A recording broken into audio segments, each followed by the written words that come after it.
The all-new Acer Aspire Lite with up to 13th Gen Intel Core i7 processor. Enjoy sharp visuals on a full HD display with a flexible 180-degree hinge. Lightweight at just 1.59 kilograms. Powerful, flexible, and ready to go. The Acer Aspire Lite with up to 13th Gen Intel Core i7 processor and a full HD display. Lightweight at just 1.59 kilograms. It's powerful, flexible, and ready to go.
With Neo, power in hand, watch it go. AI smart, runs the show. Style and speed, you already know. Lightweight game, heavy on mic.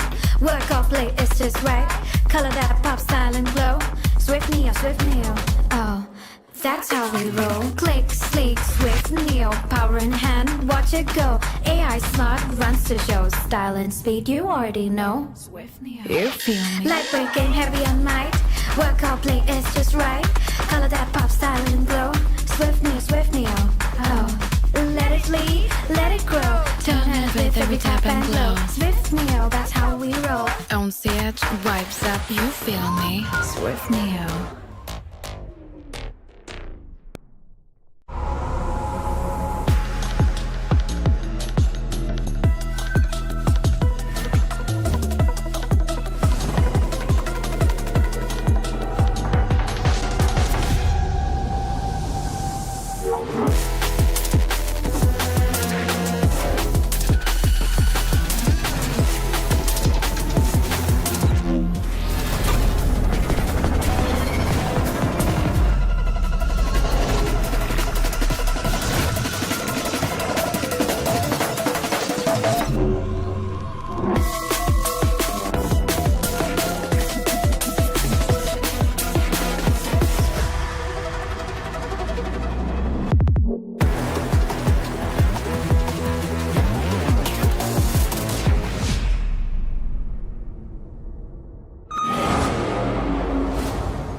The all-new Acer Aspire Lite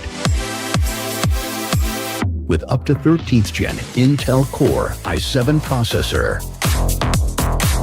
Enjoy sharp visuals on a full HD display with a flexible 180-degree hinge.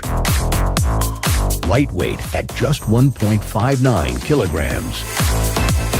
Powerful, flexible, and ready to go.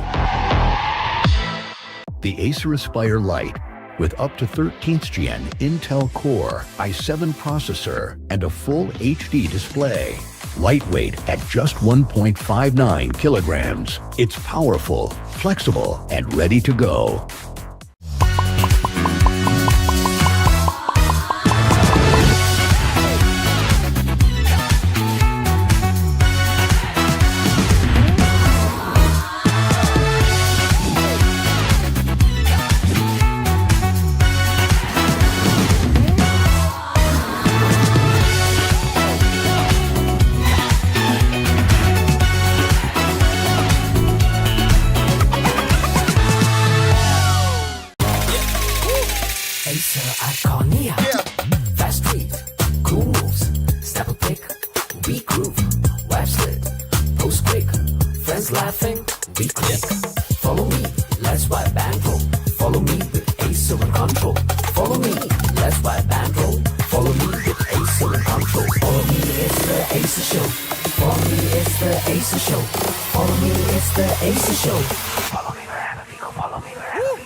With Neo, power in hand, watch it go. AI smart, runs the show. Style and speed, you already know. Lightweight game, heavy on mic. Work off late, it's just right. Color that pop, style and glow. Swift Neo, oh, that's how we roll. Click, sleek, swift Neo, power in hand, watch it go. AI smart, runs the show. Style and speed, you already know. Swift Neo, you feel me? Lightweight game, heavy on mic. Work out, play, it's just right. Color that pop, style and glow. Swift Neo, oh. Let it bleed, let it grow. Turn it with every tap and glow. Swift Neo, that's how we roll. On stage, vibes up, you feel me? Swift Neo.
The all-new Acer Aspire Lite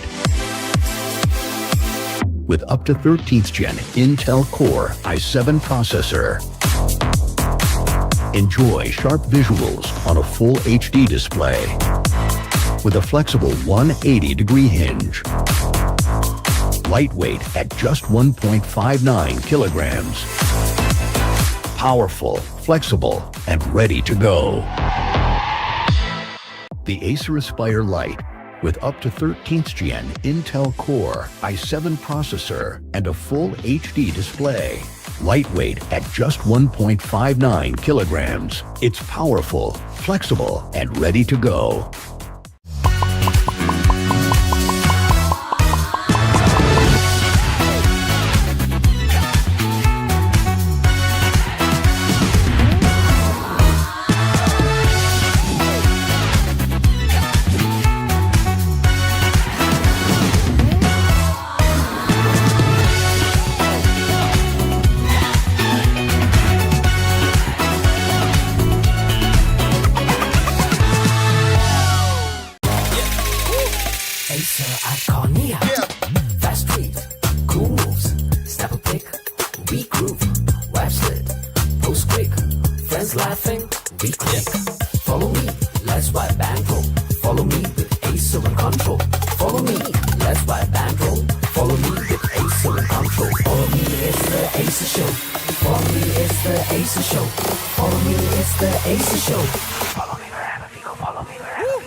Sleek with Neo, power in hand, watch it go. AI smart, runs the show. Style and speed, you already know.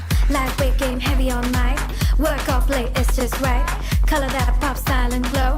Swift Neo, oh, that's how we roll. Click, sleek, swift Neo, power in hand, watch it go. AI smart, runs the show. Style and speed, you already know. Swift Neo. You feel me? Lightweight game, heavy on mic.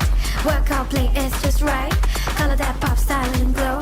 Swift Neo, oh. Let it lead, let it grow. Turn it with every tap and glow. Swift Neo, that's how we roll. On set, vibes up, you feel me? Swift Neo.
Hello, everybody, and welcome to Acer Predator League 2026. I'm Nekris, and I'm joined with my very good friend, my brother, Start Clashing.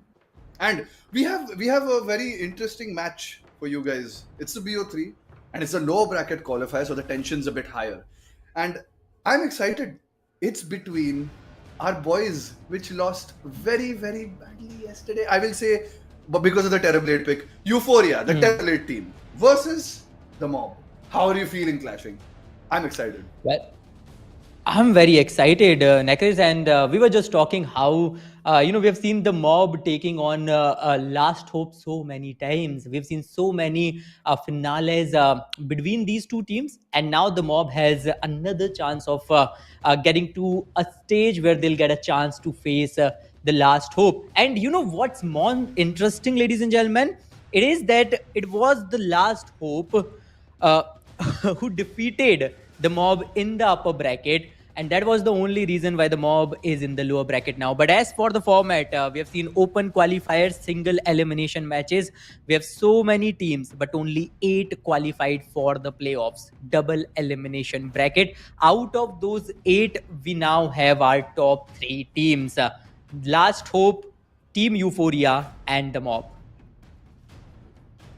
Ooh. And Last Hope has moved ahead. They're waiting very, very silently. They're waiting for the next person to come, next team as their opponent to come against them. And that is going to be decided by today's match. But before we even go ahead, look at the brackets. Look at how far we have come. Look at the quarterfinals. Look at the upper bracket semifinals. I mean, everywhere you see that Last Hope has just beat people. The only time they dropped a match was yesterday against Euphoria, and that too, we all know why.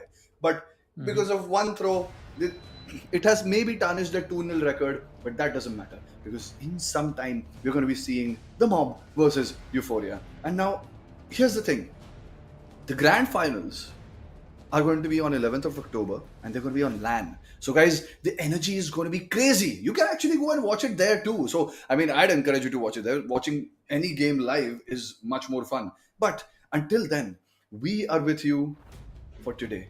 Today is the one day we will entertain you with two very entertaining teams. Euphoria has proved to be very entertaining. I hope they pick Terrorblade again and make it work. You know what? I won't hold it against them. Sometimes it works. Just remember to get a very strong healer with you, like an Oracle or something like that. Just say. And as for the mob, we've seen them many, many times. These guys are very, very versatile, very good. And also, I will say, very active. The playstyle is very aggressive. They're not very defensive as a team, and they really excel at executing fast-paced drafts. And the draft is coming up very soon, and we'll know soon enough what is what. Yes, we'll get to know soon enough. And the most important thing for the mob here is they'd love to go back to, they'd love a chance to face the Last Hope once again. As we have seen in the brackets, it was upper bracket semi-final number 2, where the Last Hope defeated the mob with a 2-0 score line, and they landed directly in the lower brackets. They had to win multiple matches after that to get a spot in the lower bracket finals, and now they have a direct opportunity to get to the grand finals. And remember, ladies and gentlemen, 2 teams who will get to the grand finals will get a direct slot in Acer Predator League 2026. So it's a win-win situation if you're getting to the grand finals. But the question is it going to be Euphoria Esports or the mob? Whoever is going to get to the grand finals, one thing is clear: both these teams have a score to settle with the Last Oh, Hope. yes. Yes, absolutely. That last point you said, absolutely. We've seen them every time they're duking it out. And I mean, Last Hope always seems to take the cake. But we always come back hoping that maybe the underdogs will take it this time. They'll take it this time. You see, Euphoria was close. They got one game off of them. That's something. So if you can force them to play a bit carelessly, it is possible. How possible? That's another question. But you know what else is still very possible and that you can achieve even easier than Last Hope winning this tournament? It's a Predator Helios Neo 16 Slim AI. You know, that laptop is one of the thinnest Predators they've ever built. It's crafted for gamers and creators. It's like full scale performance. the whole thing you can ever think of. You want a gaming laptop? Go get it. It's a good one. But not just that, you get a gaming monitor free. So you can connect that laptop to that gaming monitor and then enjoy a higher refresh rate or the same, whatever suits you what. That's the best part about this sale, right? On every Predator Helios purchase, you get a gaming monitor absolutely free. And I don't see anything else a gamer needs, right? A beast of a laptop and a monitor. Man, you can play any game you like. And it's mobile, right? You can carry it anywhere. If you're going to a Oh, yeah. relative's house, your friend's house, you guys can carry your laptop and you can play there. You can do some hardcore gaming. But yeah, as for the games, this is going to be the lower bracket finals. Remember, we'll get a team that's gonna get eliminated here and now after this best of three series. We have the Mob versus Euphoria Esports.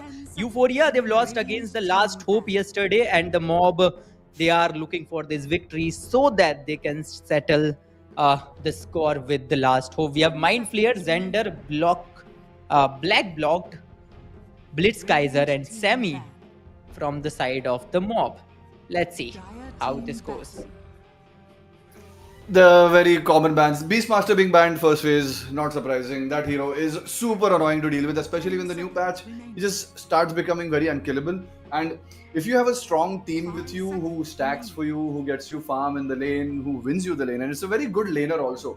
You get your Aghanim Scepter so fast and you just bully people. You get Dominators, you get Aghanim Scepters, and you just bully the lane, you push, and you murder. That hero is better out of the game than inside it. So, good first ban. Pugna being first banned, I'm surprised. I mean, maybe that's a comfort pick for someone in the mob. Pugna is not necessarily a first ban hero, but it could be the player playing it, which could be the reason.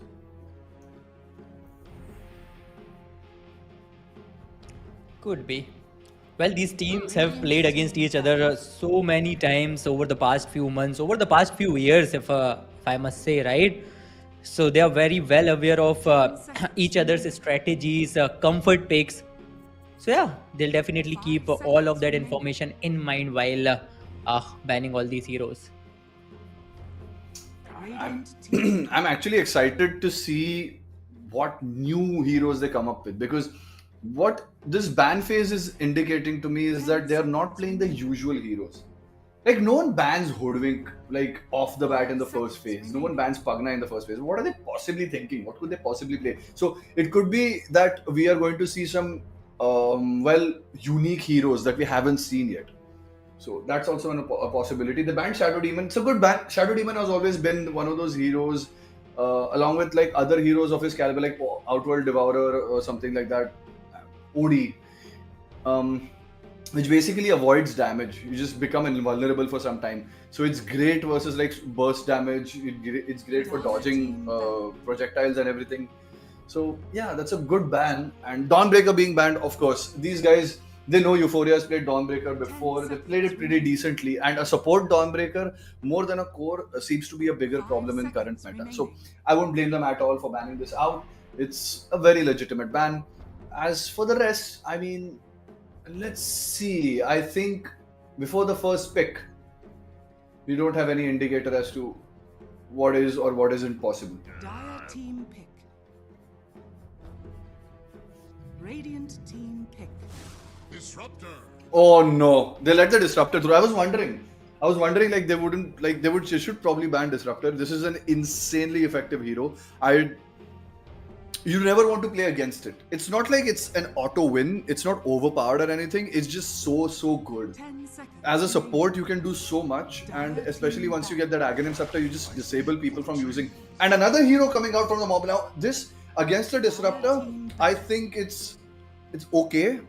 But as a hero itself, and if he plays properly, if he positions properly, Nature's Prophet is going to be such a pain to deal with. And especially, I'm thinking it's going to be, if it's a core, they could possibly take the heal talent. But I have seen people take the money talent too, which really helps him snowball. A support Nature's Prophet can snowball into a carry by just collecting money on kills. And if they have a super huge ganking lineup, they can really capitalize on that money facet. So You never know. 10 seconds. Yeah, you never know, right? And I love uh, how we have seen so many different drafts. We've only seen 3 games yesterday, right? We were supposed to see 6, but yeah, we could only see 3. And in all those 3 matches, we've seen so many different drafts, so many different hero picks. And I like how Euphoria Esports, they have been Tusk this time. Although we have seen such a good Tusk game from them yesterday, Radiant team pick. obviously from the Last Hope as well. The Last Hope, they played better Here in comes the Medusa. the. I think it's the Medusa. They banned the anti-mage, Is it? Dire team. so it's a Medusa, I think. Yep, that's a Medusa. Oh, yes, so, it is. I mean, now see, this was coming. I mean, oh my god, this is going to be one of those games now. Now here's okay, clashing. Now here it is, right? Here's what you need to look out for. What do they pick versus the Medusa to sort of get some control in the game? Because the last time we saw Medusa, they just won the game, and even with the very 5 big seconds throws, remaining. they still won the game against Medusa. So you can isolate them, you can do stuff with against Medusa, but they need to be Dire very team pick. careful about the next pick. Good pick versus Medusa. Bangalore, he excels at disabling. AoE disables, just disrupts team fights. Great versus Medusa, drains mana. This is okay. Already Euphoria is drafting for Medusa, which is the right way to go. Anything else can be dealt with, and both these heroes against other heroes are obviously pretty good. But especially versus Medusa, Pangolier can disarm Medusa using his passive. And disarm on Medusa is like he can use Manta once, but Pangolier soon enough, when he gets items, he starts spamming his spells, and he will disarm her again and again, which will stop Medusa from dealing damage. And what now the mob has to do is basically all protect one strategy. They have to build something that keeps the other heroes off of Medusa, gives us space to farm in the early game, and later when they are going to fight, it enables Medusa to go stand in front without having any care in the world. So now Mars is such a hero. Yes, later on in team fights, Mars is going to eat a lot of the damage that would be coming to Medusa. He's going to help Medusa catch people, get them stuck in the arena so that Medusa can kill. And early on, Nature's Prophet, along with the other 2 heroes that they're going to pick, are going to gank all over the place and try to keep the pressure away from Medusa. That should be the game plan for the mob. Mm-hmm. The execution is gonna be the key to winning this game, and the mob, they are really good with their execution. The draft so far is looking pretty good for both the sides, because Euphoria Esports, along with that Pangolier and Lion, just as you mentioned, Nakris, they do have a lineup and the abilities to kind of counter that Medusa, but at the same time, a single mistake,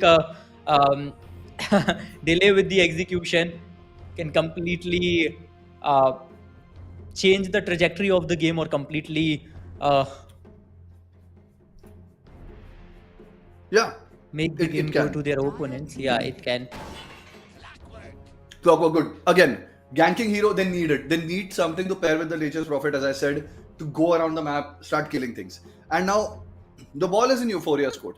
I think they have to pick a carry which counters Medusa in some way or the other. It builds a diffusal blade, is just extremely tanky and go toe to toe with Medusa, and while trading blows with her, eventually get her lower first. So, I mean, okay, let's think then. There are a couple of heroes in that aspect. It's hard because no matter what you do, you always kind of you run a risk of losing, but not the best. Not the best. I won't say this is the best hero they could have picked. I would have been very happy again with Alchemist. You kind of you force the game to go really fast. You are against Nature's Prophet, who has a lot of summons, helps Alchemist to farm. Alchemist would have been a great addition to this. And yeah, I just think this pick, I don't believe in this pick, unfortunately. This could have been much better. They could have picked a Naga Siren, I don't know, it's just I'm feeling sort of weird about this, is all I'm going to say. A Marcy would have been good too. Yeah, and I think we've seen them on a Marcy. Okay, not them. I think it was Last Hope playing a Marcy yesterday. So yeah, No, it was Euphoria playing Mars yesterday. It was Euphoria. Okay. But Yes. it didn't work out so well, though. Hmm. It did not, yeah. So maybe that's the reason they are not going for that hero. But again, this is a BO3, right? And yesterday, Euphoria, they have won that game number one. So they had that breathing space. But if they lose this game number one, I don't see a comeback here because the Mob is a pretty evident team and we have seen them dominating so many tournaments. And the only team that I've seen the Mob struggling against is Last Hope, to be very frank. Absolutely. Even if you talk about this tournament, they are the only ones that the Mob has lost against. Otherwise, they had a pretty clean, some pretty clean victories, some pretty good 2-0s, and now they are in the lower bracket finals. So they'd love another 2-0 to get back to the last hope once again. Absolutely. As of now, I just think the only thing Mob needs to be concerned with is enabling the Medusa. You just need to enable that Medusa. Yes, they're going to pick 1,000 things, and I feel the Lifestealer is very, very good for Mob because it's not going to pose that much of a problem early on. And I mean, Nature's Prophet, you can build an Orchid, you can really disable. Lifestealer is going to be stuck in the cogs. Like he has to, no matter what he does, he can use Magic Immunity and he's trying to run out. There's going to be a lot of disruption for Lifestealer. And he may have a good lane, but after that, what happens in the game, that's up to the team play. And I don't know, I think Mob, in terms of team fights, also has it decently handled. I didn't see the last pick, obviously. We haven't seen the last pick from both those teams. But there are heroes that should have been picked. Like the Lifestealer is not a pick. I would have really liked Alchemist. I would have really liked something like Faceless Void, Monkey King. I mean, Slark was pretty good. Slark is very good versus Medusa, and I mean, it pairs well with their draft also. It's good against other heroes in their draft also. So I don't know. I don't believe in that Lifestealer much. It's just they have to depend on their mid now. Like whatever mid they select, it has to do something to the Medusa, or it's going to be very difficult.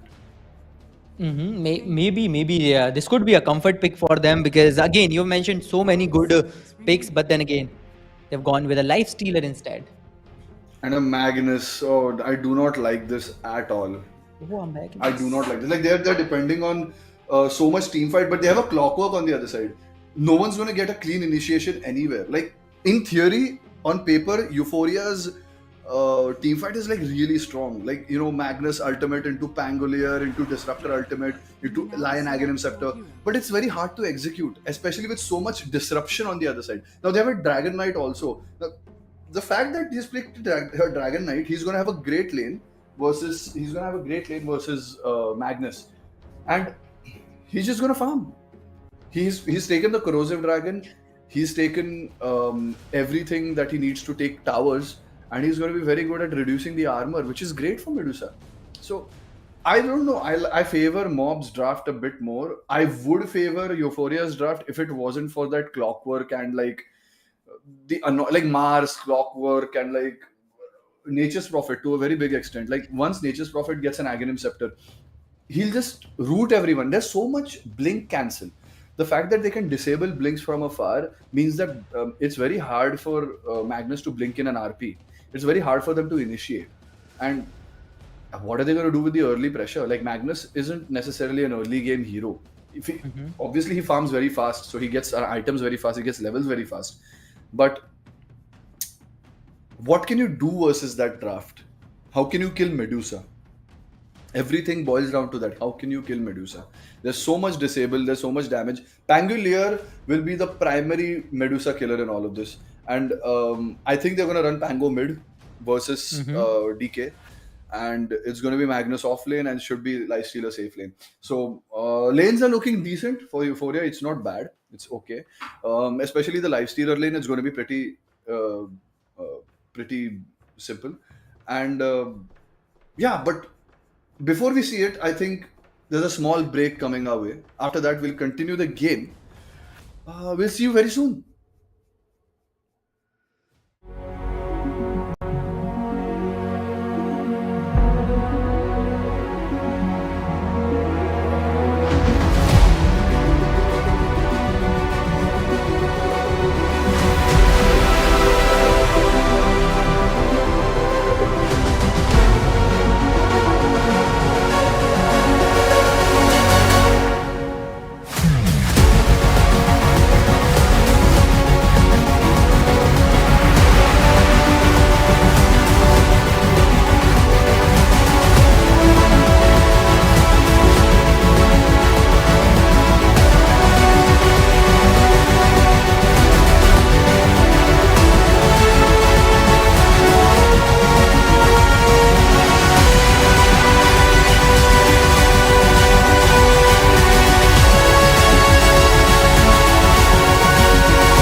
Well, ladies and gentlemen, we had to take a short break, but the timing is perfect now. Both the teams are ready. All the 10 players are in the battlefield.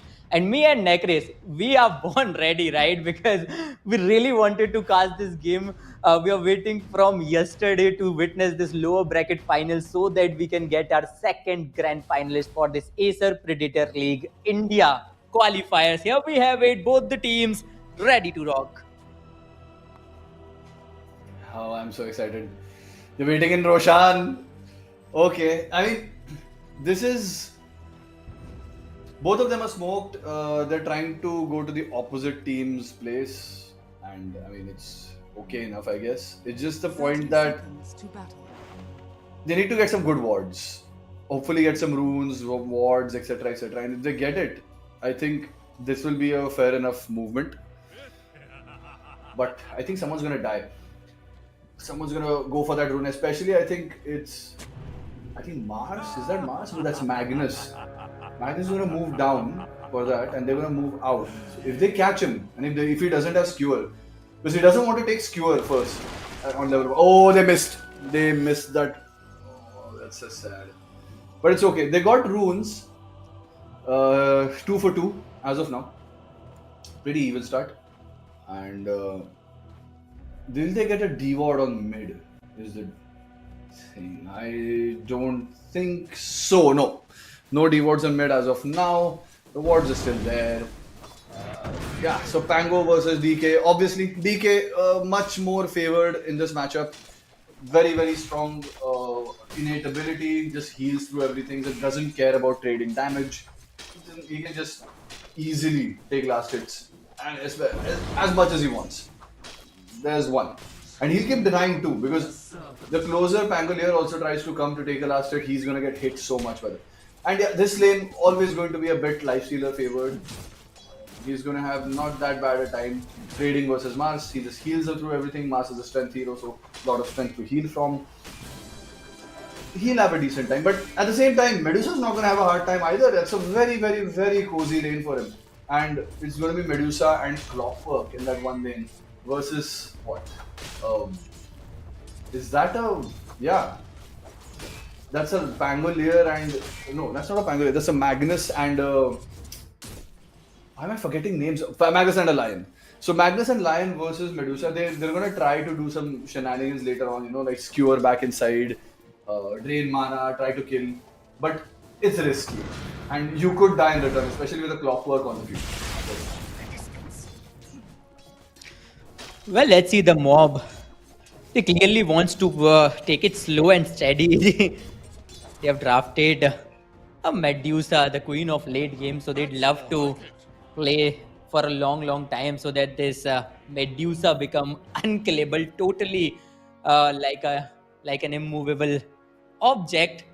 So let's see what's gonna happen, because on the other hand, Euphoria, they have some pretty good heroes on their side as well. Although that Pangolier, he seems to be struggling a bit on the mid lane. DK, always on the front line, trying to secure as many last hits as possible. I mean, In the it's lead not so far. too much of a struggle for Pango. I'll say like it is DK favored, but not a struggle. It's not going to be like a one-sided victory. But he just needs to be careful. Whoever gets level 6 first is going to dictate what happens in that lane. And obviously DK gets level 6 first most times. And he just pressures the tower. That's always going to happen. And no matter what heroes they bring in, killing DK is going to be so hard. So they need at least 3 heroes to kill DK. And DK is going to have the tower down not long actually. So that mid tower goes down, the game plan for the mob just revolves around ganking all over the place. Nature's Prophet becomes a bit more active. He has taken the healing facet, not surprising, the most commonly chosen facet. It heals quite a lot, and especially later on, you just throw that down on a hero of your own and he just heals all the time. So it's very hard to kill. It's like a pseudo Dawnbreaker. You can spam that spell. So that's good damage coming out on Disruptor. Yeah, good damage coming out, and good retaliation too. Lifestealer doing what he is supposed to do at the lane. Well, it's a pretty neat and clean, a slow and steady Ooh. beginning for both the ends. Oh, Oh my Oh, god, God. beautiful. Double zap.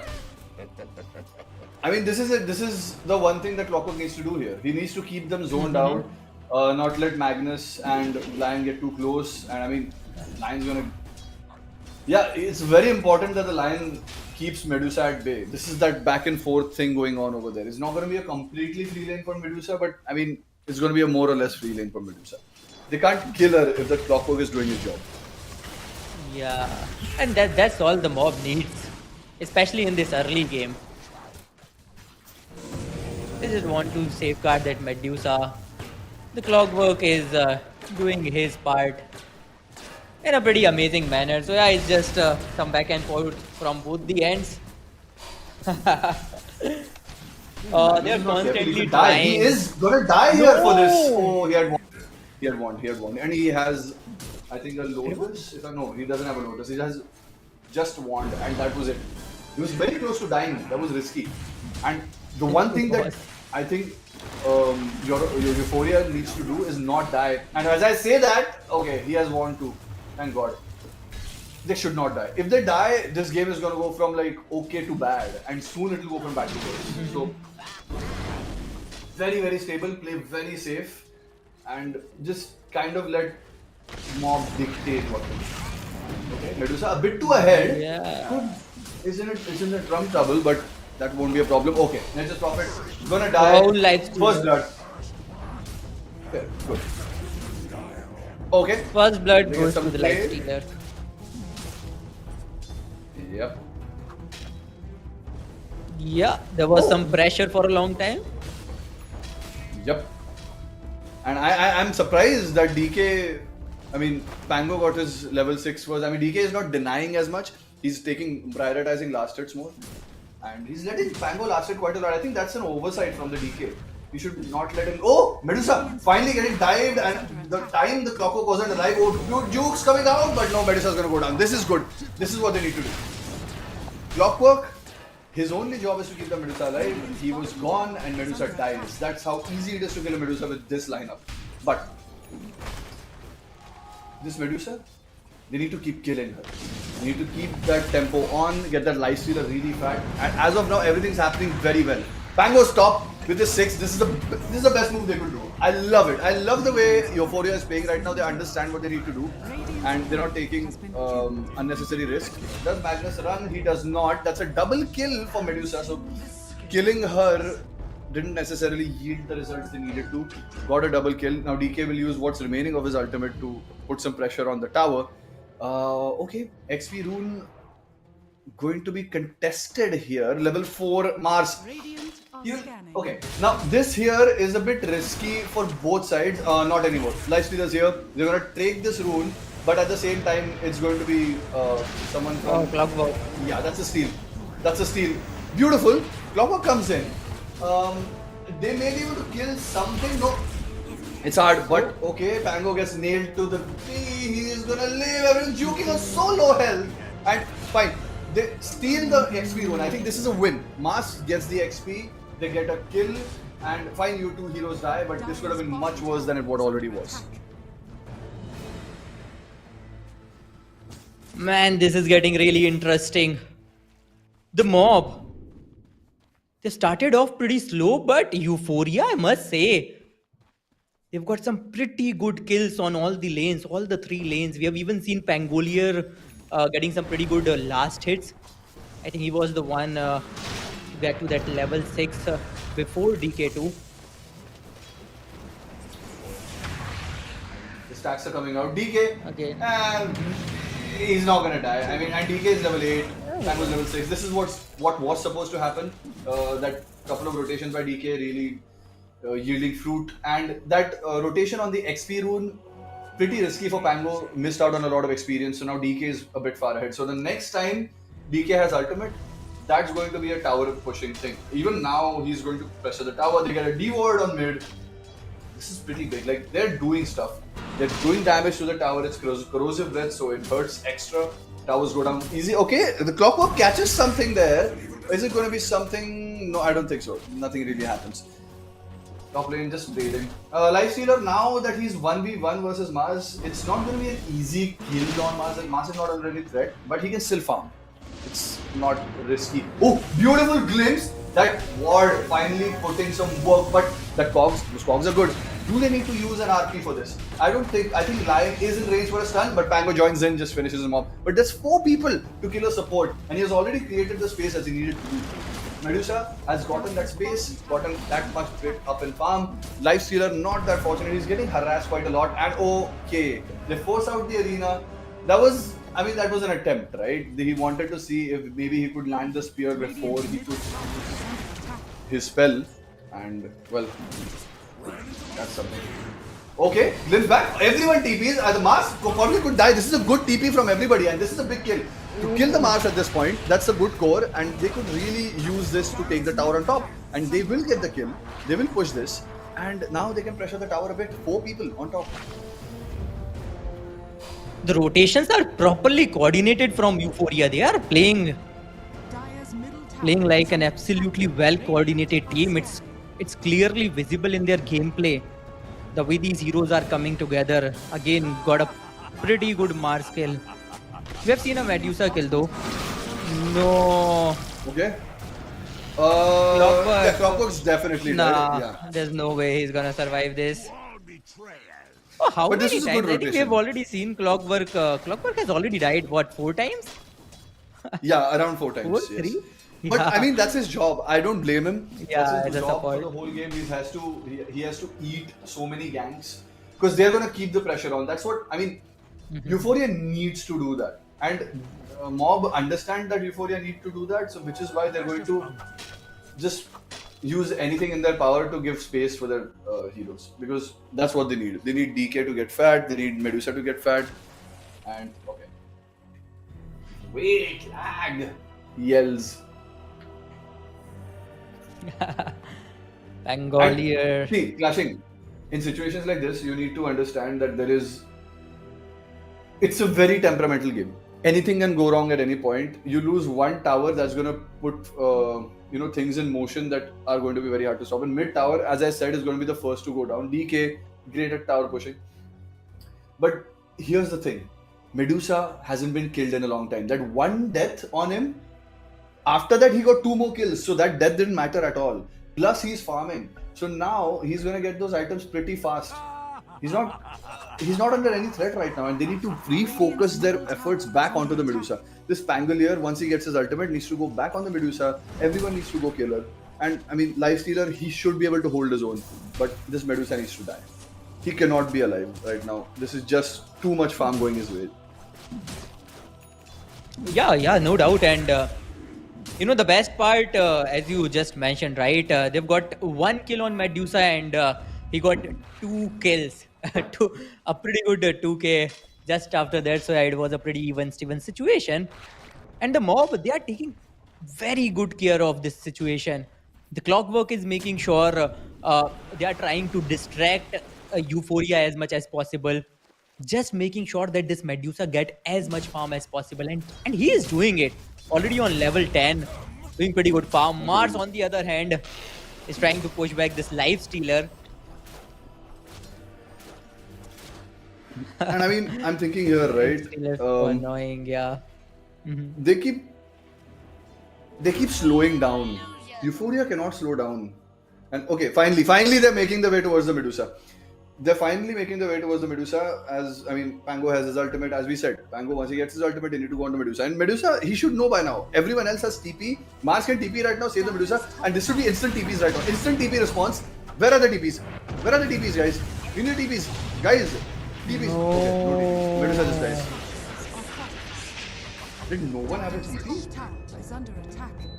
I guess they were scared of RP because Pango just didn't use a single spell. And yeah, now they are in trouble. Mars is gonna die, and oh, this is so messy. I think DK is dead too. Oh god, this is horrible. They invested so much to take the top tower, and now, oh god, this is Nature's Prophet trying to do whatever he can to kind of push out the lanes. He's gonna take the mid tower. So there's gonna be something going for the Mob, but yeah, this is hats off to Euphoria. Really, they are doing what they need to do.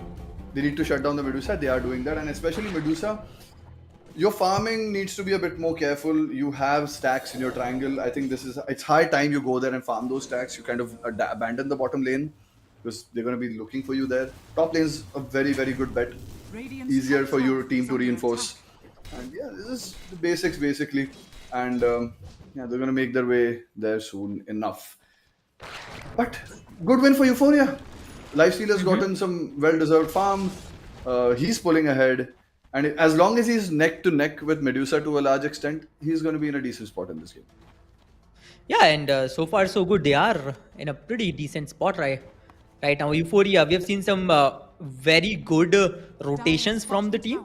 They've got Medusa plenty of times. They've got pretty good level. Lifestealer is doing good. Pangolier is doing good. So yeah, things are looking good so far.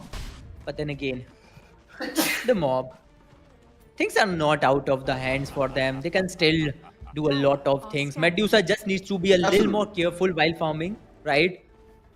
The late game absolutely. is what they are aiming for, Radiant's bottom and tower we is all under know, no attack. matter how much Euphoria tries, if that Medusa gets fat, if that DK gets fat in the late game, a single Radiant's fight is bottom all tower is under the mob requires in the late game to completely obliterate the side of Euphoria. Very much so. I think Euphoria needs to keep their pedal to the metal. Really, they need to keep their foot on the gas. They have to keep going. Not let that Medusa breathe again. Now they know Medusa stop. So and they have ultimates. They need to go. Pango. What the hell is going on, man?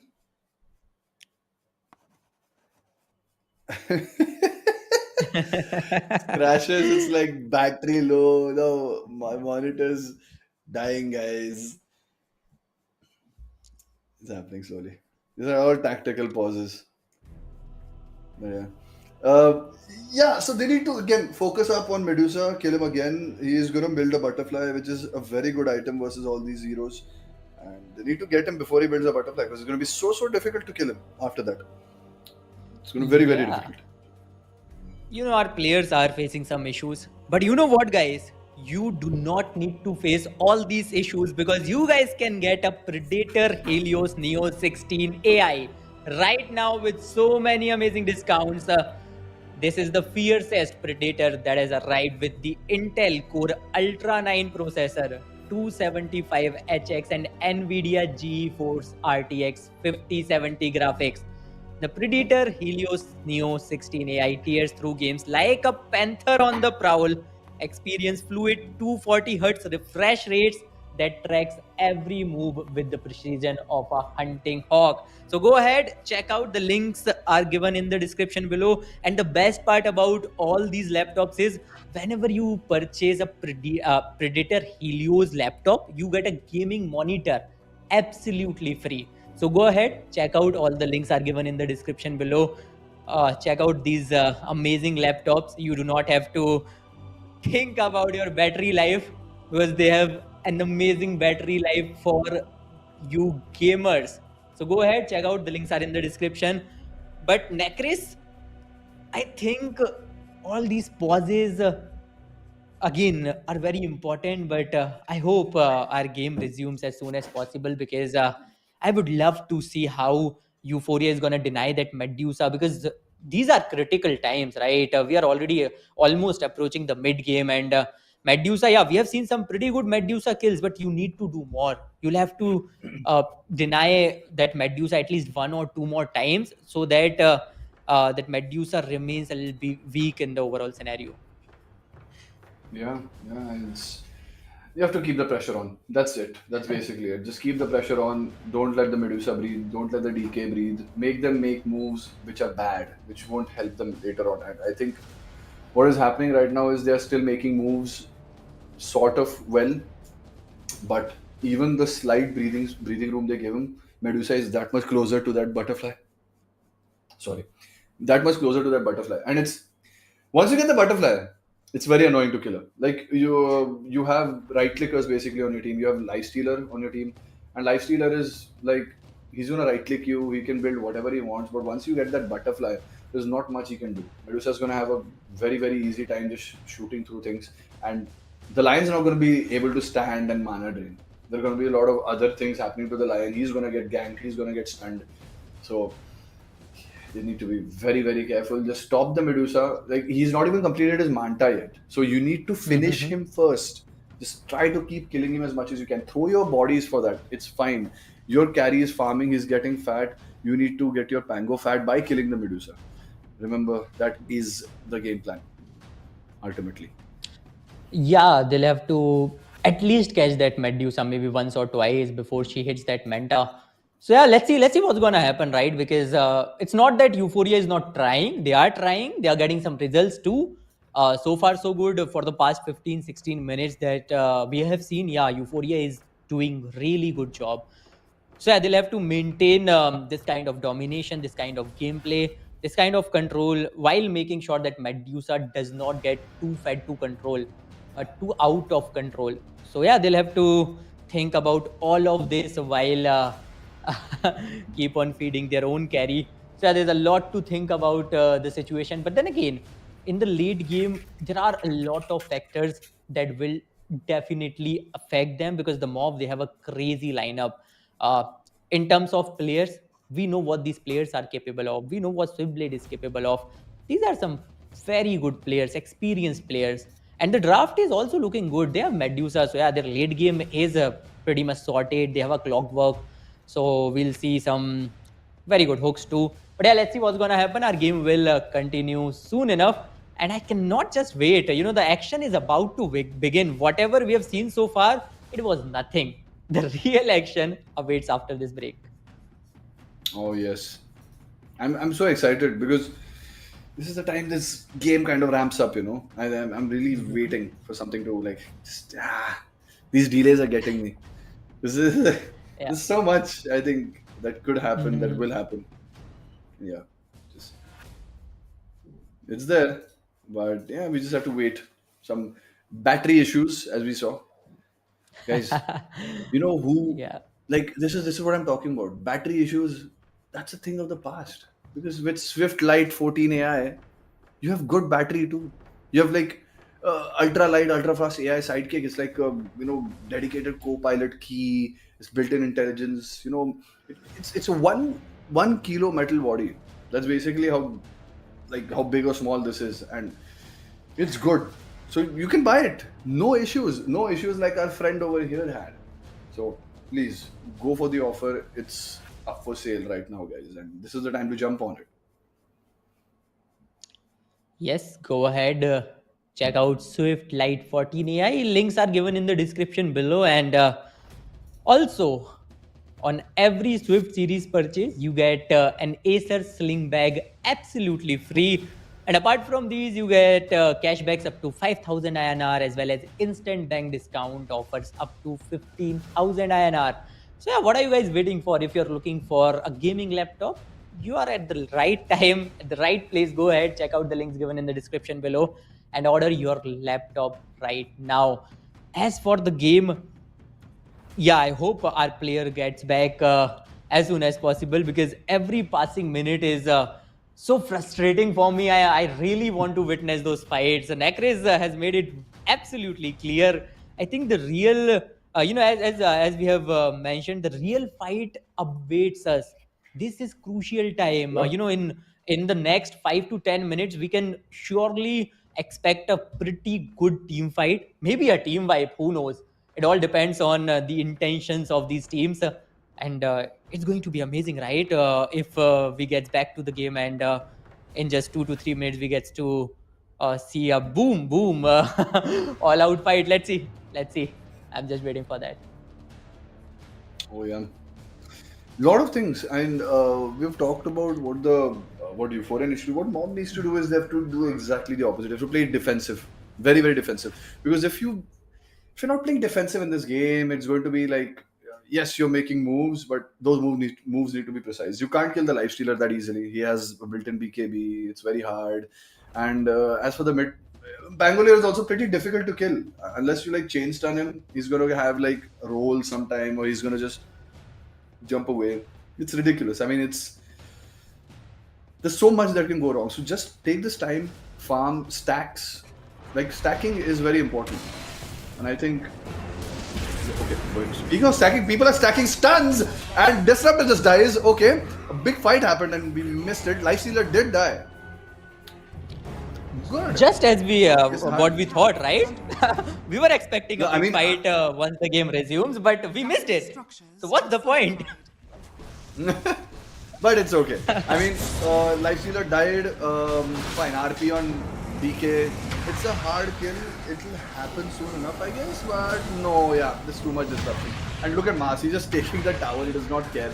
They've used so much. So they've thrown their lives for the tower. The Mars. He may even get away. Will he? Okay, this guy's very low. And this is a bad position for Medusa. He is hitting. He's trying to stay alive. And the Nature's Prophet heal. It's helping him a bit, but that's not going to be enough. The diffusion and the hits. No. And the Magnus again with the beautiful skewer. He catches two. And now DK is in trouble. Just look at the line. He's slowing and stunning and everything. And none of them have mana. They overextended even after the fight, the good fight they had to overextend and Mars died. Wait, Mars lived? Mars lived and the rest of them died. So either way it's a loss. All their advantage gone down the drain. The Medusa should have stayed alive. Not alive. Lifestealer back alive, kills Medusa. Tower is under attack. It's not good. I mean, he has a Radiance, he's gonna farm. He's neck to neck with Medusa. This is not where you want to be if you're a Medusa. You need to be like at least 2,000 net worth above someone in like the 20-minute mark. So 2,000, 3,000, hell, even 5,000 net worth above. Oh, he missed! That's a big miss, but yeah, he's just gonna TP out. Oh no, that sucks. That sucks. Very, very badly. A missed rotation, Arena is used, Prophet has TP'd, so now the pressure from other lanes is gone. They can move out in the lanes, they don't have much threat. Lifestealer can farm a bit more easily. Oh, just unfortunate for the mob. Now, it's all up to the Prophet. Like, people don't understand how hard it is to like play support Prophet and have your team in that kind of position. Okay, nice stun. You need to get away. Oh, but there's a glimpse. He's done. The diffuser is on. He's now going to be able to run away. 5 people are here, and that's a dead DK. Euphoria is doing everything they need to. They are killing the core. And soon enough, Medusa will be in some place where they will find a smoke and kill her again. They have all their ultimates ready. They didn't use a single ultimate to kill him, apart from the Lion ultimate, obviously, but that's a good use on the DK. It's barely, it's useless on Medusa. But yeah, it's pretty good. It is pretty good, I must say. Euphoria. I like how they are controlling the narrative here and making sure they've even got Medusa quite maybe 3 to 4 times. So yeah, that's pretty good. Is under attack. And that's the only reason that Medusa is also struggling. The whole of team mob is struggling right now, trying to figure out something or other. We have seen a pretty good frag. I think 2 pretty good kills when we Crucial miss. missed. Oh, that miss on that hook. It's going to cost him his life, and now he's dead again. My God. Oh no. Oh, no. Not what you need to be doing. Throwing away your life. Just That play as single defensive as you can. overextension. Oh no. Is this guy dead? Top tower is Is under there a stun? Oh, but he still dies. He just dies to him in right clicks. He doesn't need a stun. Tango in trouble, but he runs away.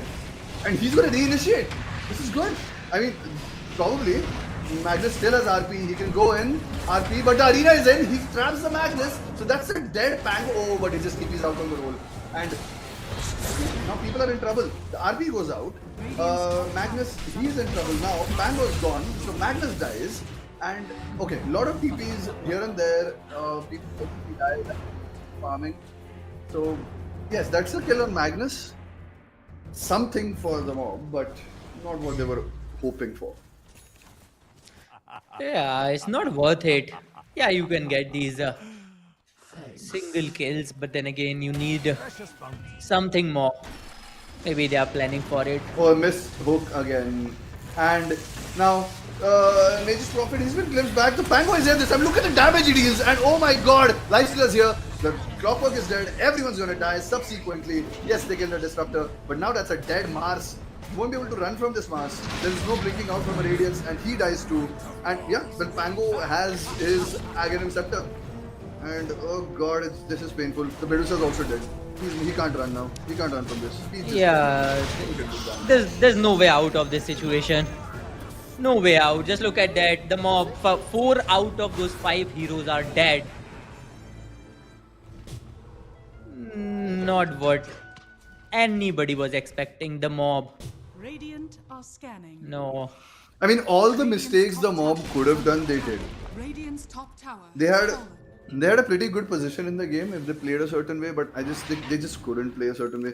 And I feel, as I said very long ago, the mob, they do well with aggressive playstyles. A Medusa doesn't suit them that much, and I think it's showing because the rest of the team is playing as if they have a different type of carry, and yeah, it's just not translating that well. Yeah, and that's clearly visible so far. Euphoria with a pretty decent net worth lead, a 7-22 kill score.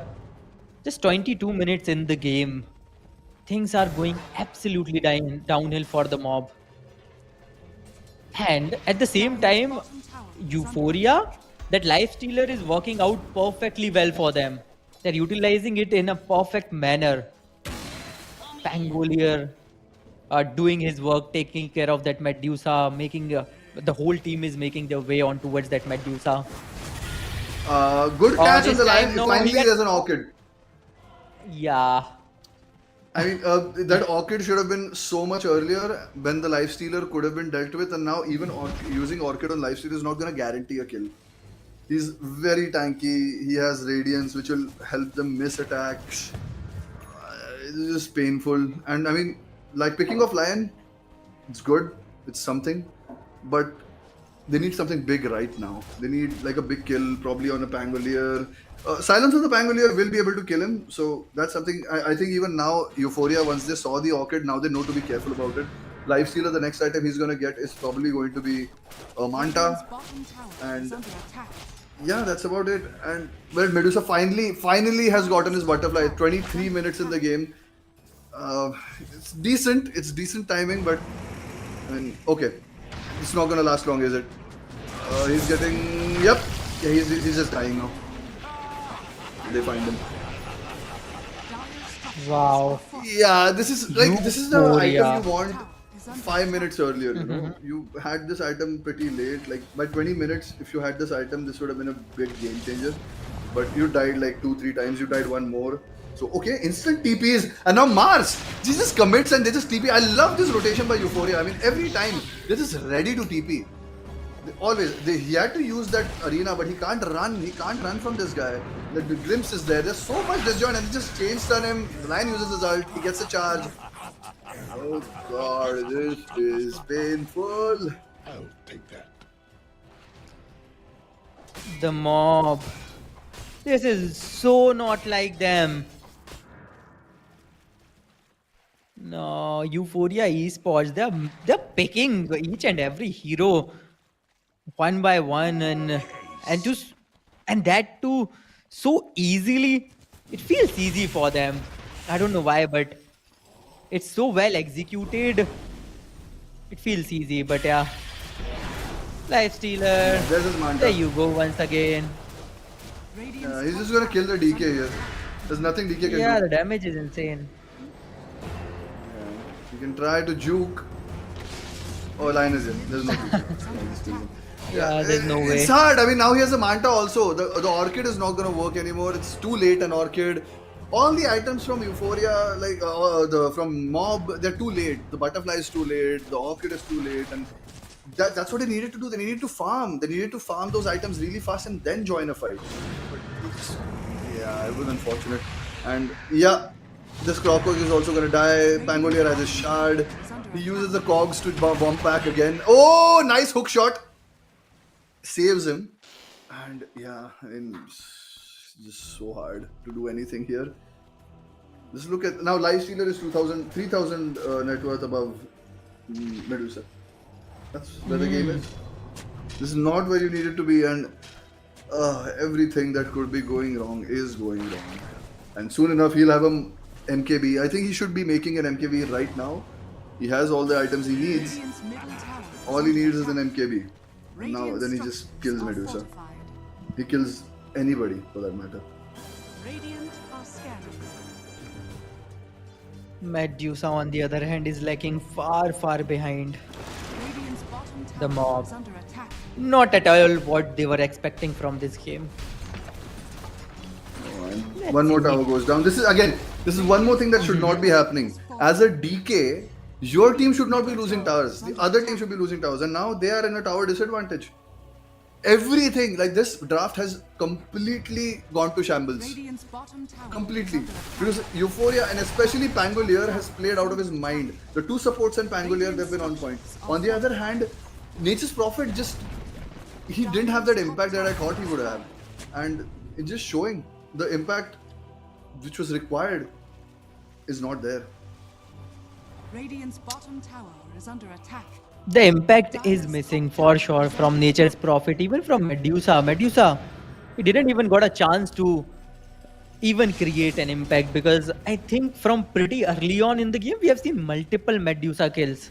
Dire are scanning. So yeah, Euphoria Esports, they were very clear about their execution, about their mindset. Clockwork, yeah. Oh yeah. There you go, He's another done. easy kill. Yeah, he's done. Oh no. Euphoria Esports, And yeah. Prophet is dead. And it's just a solo kill by the Lion. Oh my god. Oh no. The Euphoria is damage. reading them like a book. And yeah, I mean, at this point, Lion is so fat, his finger has so much damage that now he can build an Aghanim Scepter and all their dreams will come true, you know? Their on paper great team fight is now translating into a reality good team fight. They're executing it so well. And more importantly, the mob is unable to do what they need to do. So, and now, yeah, this Cage is going to Lifestealer. This is going to be a high ground push. It's going to be so hard to hold. Let's see. The mob. They're losing their fighting spirit now. They need something. Some assurance. But Euphoria is not giving them that at all. And just like you mentioned, they're utilizing this draft that's a- perfectly. Yeah. Just by the book. DK is dead. Nah, no way. He gets He's gonna a go BKB down. off, but Oh, I mean, okay, Mark. this is good. This is okay. But Oh, again, this they is just good. don't have the damage to kill anybody. And now, oh my god, this is so much damage. They don't do anything. The mob right now, they have used so much and they couldn't kill a single person. Even the Disruptor didn't die. Yeah, well, that's. Oh, they're Wow. trash talking. Oh, I like it. They're trash talking. That was a pretty good initiation, but as you mentioned, they do not have the amount of damage required. Radiant's middle tower is under attack. That's a team They vibe. can GG out right now. I won't blame them. I don't think they're winning this game anymore. Nobody does. I don't know. I don't think even they think that they are winning this game anymore. Radiant's middle tower has fallen. That was a team vibe after such a good initiation. Radiant's middle barracks are under attack. Man, they blasted everything they had. Kill, a Pango kill that came much later. No, man. Radiant's middle barracks has fallen. It's all over. What does the Medusa do at this point? I mean, you don't have There's anything. nothing He's he can building do. weird items. You're building damage, but I mean, you forget that even the Lifestealer has a miss chance. You'll miss your attacks on him also. He has a Radiance, so it's so difficult to just kill him. And on paper, Medusa does so well against Lifestealer. Not this. Not when you're like 4,000 net worth behind. And yeah, they are gonna wait for Roshan. Roshan is there. I think they're just sussing it out, putting some vision down. Once Roshan reaches the bottom pit, they start doing Roshan, and yeah, that's going to be bottom racks after this. How do they fight? The difference is huge now. It's clearly visible. In the previous team fight, we've got an example. We have seen a clear difference, whether in terms of damage, in terms of abilities, in terms of items. It's quite clear. They've got another Roshan, Ages of Immortal, and yeah, final push can conclude this game. They can easily get Radiant's those bottom tower bottom is under barracks attack. whenever they want. I mean, what The can you do? Like, mob. Radiant's bottom tower has fallen. Hmm. Radiant's uh, bottom barracks are under it's so attack. painful. I mean, the Dominator creep giving him extra damage. He's just soloing the racks. And Radiant's the bottom Lifestealer doesn't care. He can throw that life away, but he's not going to. He's just going to infest and heal up. attack. He just takes that. Oh. Okay. They get vision. And instantly RP. Instantly RP. That's a bit late though. He did get his ultimate off, so Medusa does get some breathing room. But what is he going to do? He has no mana and there is stun comes in. Oh, He's that not going to be able to tango. run. That's GG. That's GG. You can't. This is it. And yeah, this should be GG right now. There is no way. You had everything that could possibly go your way. It just isn't. Just call GG, guys. Go next. You can play this. You can play the next one better. You can activate a draft. This one's out of your hands. Yeah, this one is over, and we have got the winner of the very first game of this best of three series, lower bracket finals. That is going to be Euphoria Esports. Yep, well played. Getting called from Pangolier, and they're already on to Ancient. There's nothing left, just waiting for the Ancient to get completely destroyed. And we have it, Euphoria Esports get the very first map of the series. But remember, they've got the very first map yesterday as well. But after that, we have seen a massive comeback from the side of Last Hope. But will the mob be able to do something similar? I don't know, man, because they had a Medusa, they had a pretty solid draft, but things were really bad in this game. We haven't seen the mob dominating even a single fight or even standing up to Euphoria even once in the whole of these 32 minutes. So yeah, it was a complete Euphoria Esports game since the beginning till the end. Yeah, and I feel bad because that Medusa, I mean, they made so many mistakes. Everything that they were supposed to do, they did not do. Mob failed to Mhm. execute what their draft was meant to be, and at the other hand, Euphoria did exactly what they needed to do. So it's like a plus Yeah. and minus. It's not like minus plus minus. Like it's not evening out. It's like too much in advantage and too much in disadvantage on the other side. So obviously, it's going to be very difficult to come back. And you can see the scoreboard right now, right? And it's going to be yeah, just look at it. 0-10 on the clockwork. He died so. I won't blame him for the deaths as much as I mean, I blame the Nature's Prophet quite a lot that he shouldn't have died that much. Maybe Clockwork, unfortunately, has that kill me kind of thing going on. It is an occupational hazard playing Clockwork. Prophet, I don't know. That pick did not work the way it's supposed to. But more or less, I guess they can take this back to the drawing board, kind of hash things out. And you can see the scores. Lifestealer died once. Pango died once. That's all. And they made all the right items. They wanted something to lock them down. They locked them down. On the other hand, I mean, Mars, he barely had any items. He had one blink and a BKB. That's all. And otherwise, there is no real items on their side. There's no real items on DK. Look at DK did no damage. DK did 9,700 damage. That's even less damage than that disruptor. That's ridiculous. And that should not be happening. He barely hit buildings. You can see 15,000 building damage on Lifestealer. It's just, I mean, it really depends. You have to execute the draft the way the way it's meant to be played, or draft according to the way you play. It shouldn't be a counter picking. It shouldn't be okay. Let's try this out. I think there is a scenario in which Mob could have executed it. Maybe they can try it again. Maybe they can try Medusa again because no one's banning a Medusa. It's a wasted ban because you can disable it with so many other things. At the same time, if you pick it properly, it becomes that crazy unkillable hero. But it's weird. So no one's gonna ban the Medusa, but I'm pretty sure that pick is open. I wouldn't be surprised Euphoria picks it this time. So I don't know, man. For this game, Medusa was a wasted pick. I think the whole whichever hero you talk about, you just mentioned Mars, right? DK, nothing was working out for the mob. On the other hand, Euphoria, they did pretty good. Lifestealer died what, once, maybe twice. Most of their heroes died just once or twice. So that somehow shows us what the difference was. The difference was huge. And like you mentioned, it was not advantage, it was disadvantage versus advantage. So they did utilized it in such an amazing manner that it was a pretty fast-paced game. 32 minutes in, we had a winner. But remember, it's a 1-0 lead, and Euphoria Esports, they can still lose this BO3 series if the mob comes up with 2 back-to-back victories, which they can do, which they are very, very well aware of and capable of.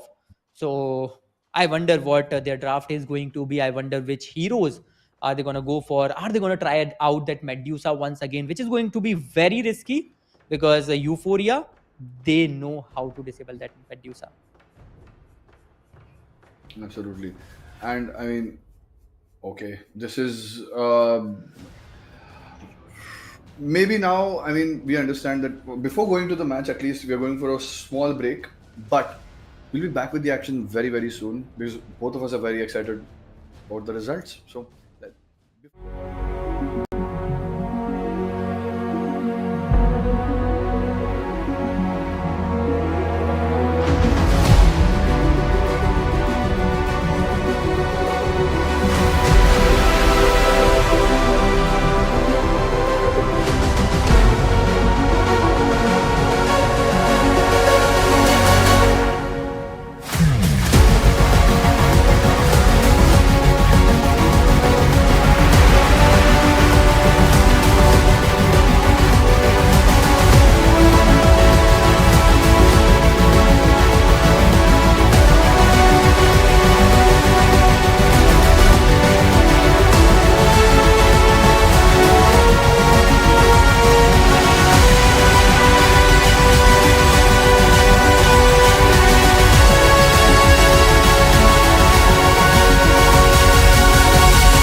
Hello, everybody. Welcome back to Acer Predator League 2026. And this is going to be game 2 versus in the mob versus Euphoria.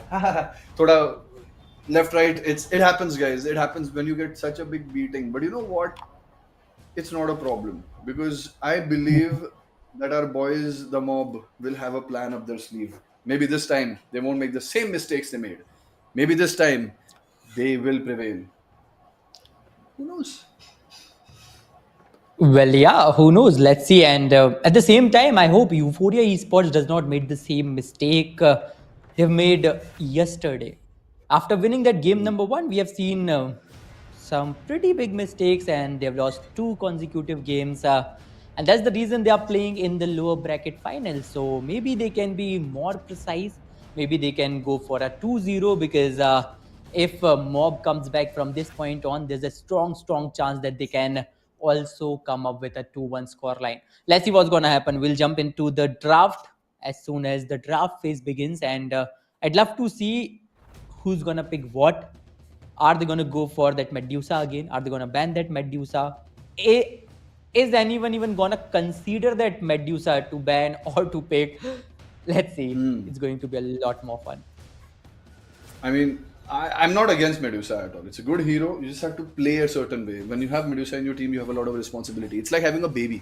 It's like, early on, it's a baby who potentially becomes a strong man and, lifts 550 kilos in deadlifts. But before that, he's a baby. So you have to get the baby in a very safe space in the early game, and you just have to secure the whole game for him. Once you do that, it's going to be very rewarding. But that is the tricky part, and I'm hoping that they do something for that. Or not pick it all together and play a complete fighting style. Hey, I'm yet to see like Chaos Knights and like I want to see Alchemist. Why don't they pick this hero? It's so strong. You can really just roll with your team. You don't have to farm all the time.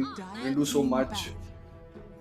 But let's see. I mean, I'm hoping they pick something else this time. So the usual Beastmaster band. 10 seconds remaining. Ochega Hoodwink. 5 seconds remaining. Radiant team back. Radiant team back. And I mean, Dawnbreaker. Disruptor band. Finally. That is a very important band. Disruptor really ruined a lot of team fights for them. And Yeah. That's a good band. Dawnbreaker. Getting out of the game. That's also pretty decent. Fourth ban. Very fast bans coming out from Euphoria. They know exactly what they don't want to play against because they played some of those themselves. Team back. And Queen of Pain out. Queen Now, of Pain. this is the last ban on the side of the mob, and then they get the first pick. 10 seconds remaining. 5 seconds. Well, let's see. Euphoria Esports. Just as you said, we have seen some pretty fast-paced bans from Euphoria Esports. I can sense that confidence. I want this confidence to reflect for the whole game. Radiant team pick. Absolutely.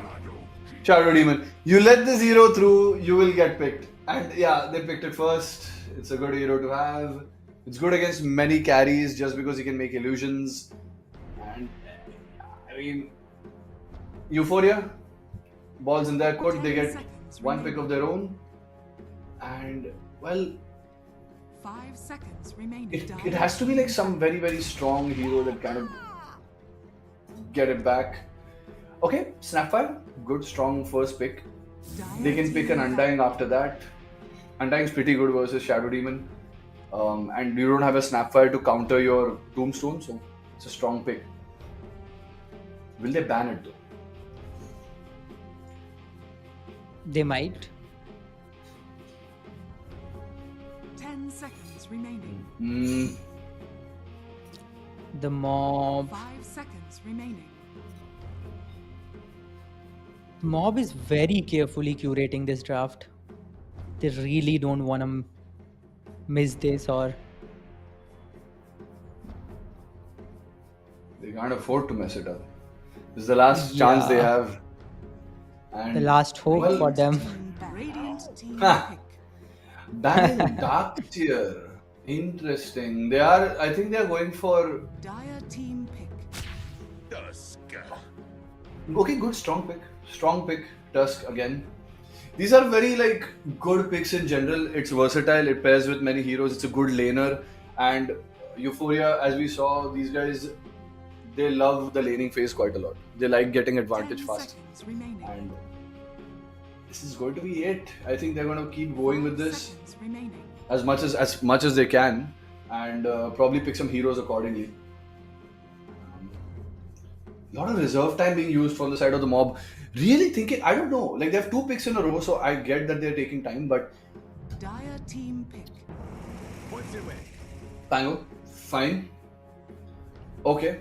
Okay. I like it. Pango is always a good hero.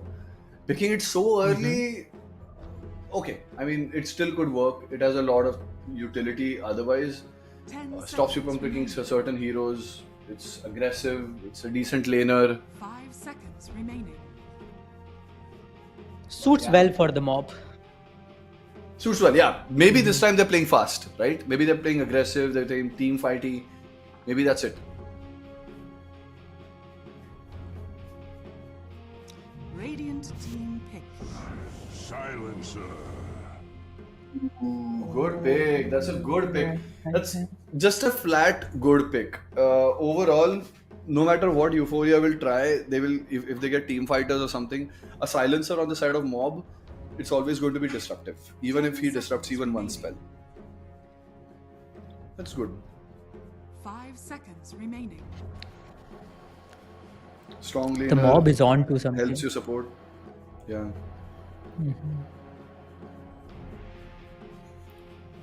Now they have 2 picks in a row, Euphoria. Let's see what they do. They'll obviously get an off lane and a mid lane. I think they keep the carry for last pick, or maybe they get a carry instantly. Okay. Shadowfiend, great pick. I love these picks actually. Such strong lanes, instantly strong lanes. Like this could be a carry Shadowfiend and paired with Snapfire, it's brilliant. Slardar Tusk, that's a lane you will win 90% of the time. It's a very strong laning combo. So I'm guessing this is a carry Shadowfiend. 5 seconds. They could shift it to mid. It's not a big problem. And I mean, depending on the couple of next other things. And like Slardar doesn't care about silencer. He doesn't care about silence in general. He doesn't care about Shadow Demon much either. Pangolier, it's a minor threat. Slardar is a very strong hero here. Shadow Fiend, again, it's very positional. You have to play a certain way. It's very much like Medusa. You have to be very careful early on, not die too much, but you farm so fast that you get your items and you start snowballing. And especially if you're playing carry, you have that minus armor talent and you start hitting people. Especially, I think it is a carry because they're picking Slardar and Shadow Fiend. That means it's a minus armor combo. So they're going to just murder people. Like MOM, Shadow Fiend, he's going to right click people to death. And these supports are not going to last like 2 hits even. They're just going to die. And yeah, all they need to do is pick a high armor hero, probably. High armor, high health. Again, a Razor wouldn't be bad. I don't know if they pick it. Razor isn't bad. I quite like Faceless Void actually. Paired with all of you guys' spells, I think Faceless Void can do quite a lot. Go to the backlines, kill a couple of people. Ursa, I don't know about Ursa. A lot of kiting on their side. But Templar Assassin. TA, I do not like this TA at all. At all. I mean, it farms well. You run it mid. You save him from. I think that's what it is. Like basically, if it doesn't die too much, he farms so fast that he's overtaking everyone in farm, and he just wins the game for you. He has to get those items faster. But if he dies, because it's going to be so easy to die in the fight, people are just going to cut through you. And your refraction may help you with Shadow Fiend and Slardar because the right clicks take some time to go through you. But the rest, I mean, Snapfire is pretty good at dealing with you. And the last pick that is remaining on Euphoria's side, they could pick something very annoying on mid, which could like be a problem. Like Queen of Pain isn't there. Queen of Pain is very good versus Templar Assassin. But I think even Puck is out. Yes, Puck has been banned. I think So what hero would I be? I think Death Prophet is a very good pick for Euphoria. I don't know if they will pick it, but it'll be interesting to see what bans. I mean, Sniper was a good pick, but they banned it themselves. I don't think they want to play Sniper with this lineup. It's a very active lineup. They don't want someone to just farm. They're going to be running around. As it is, Shadowfiend is farming, so you don't want one more farmer in the game. What could you possibly play on mid? A good spellcaster. They can play. Yeah, I love Wind Ranger. I love Void Spirit. That Prophet's pretty good.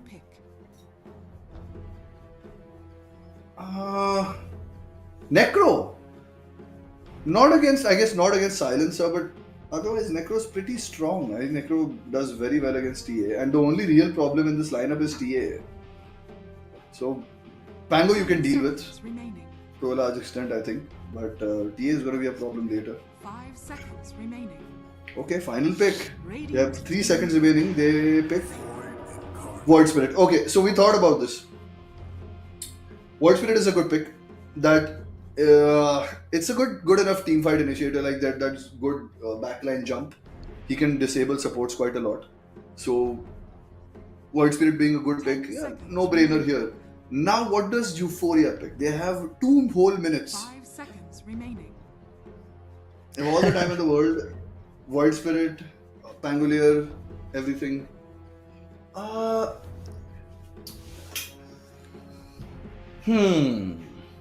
to say. I think versus something like Void Spirit, you have to. I think Lina's also pretty good. Lina's not bad. Storm Spirit? No, not against Silencer. Death Prophet just sounds so good to me. Death Prophet. What else? Viper's pretty good. I'm not even lying. Like Viper's pretty good. You pick Viper. Viper. Wow. 1 whole minute.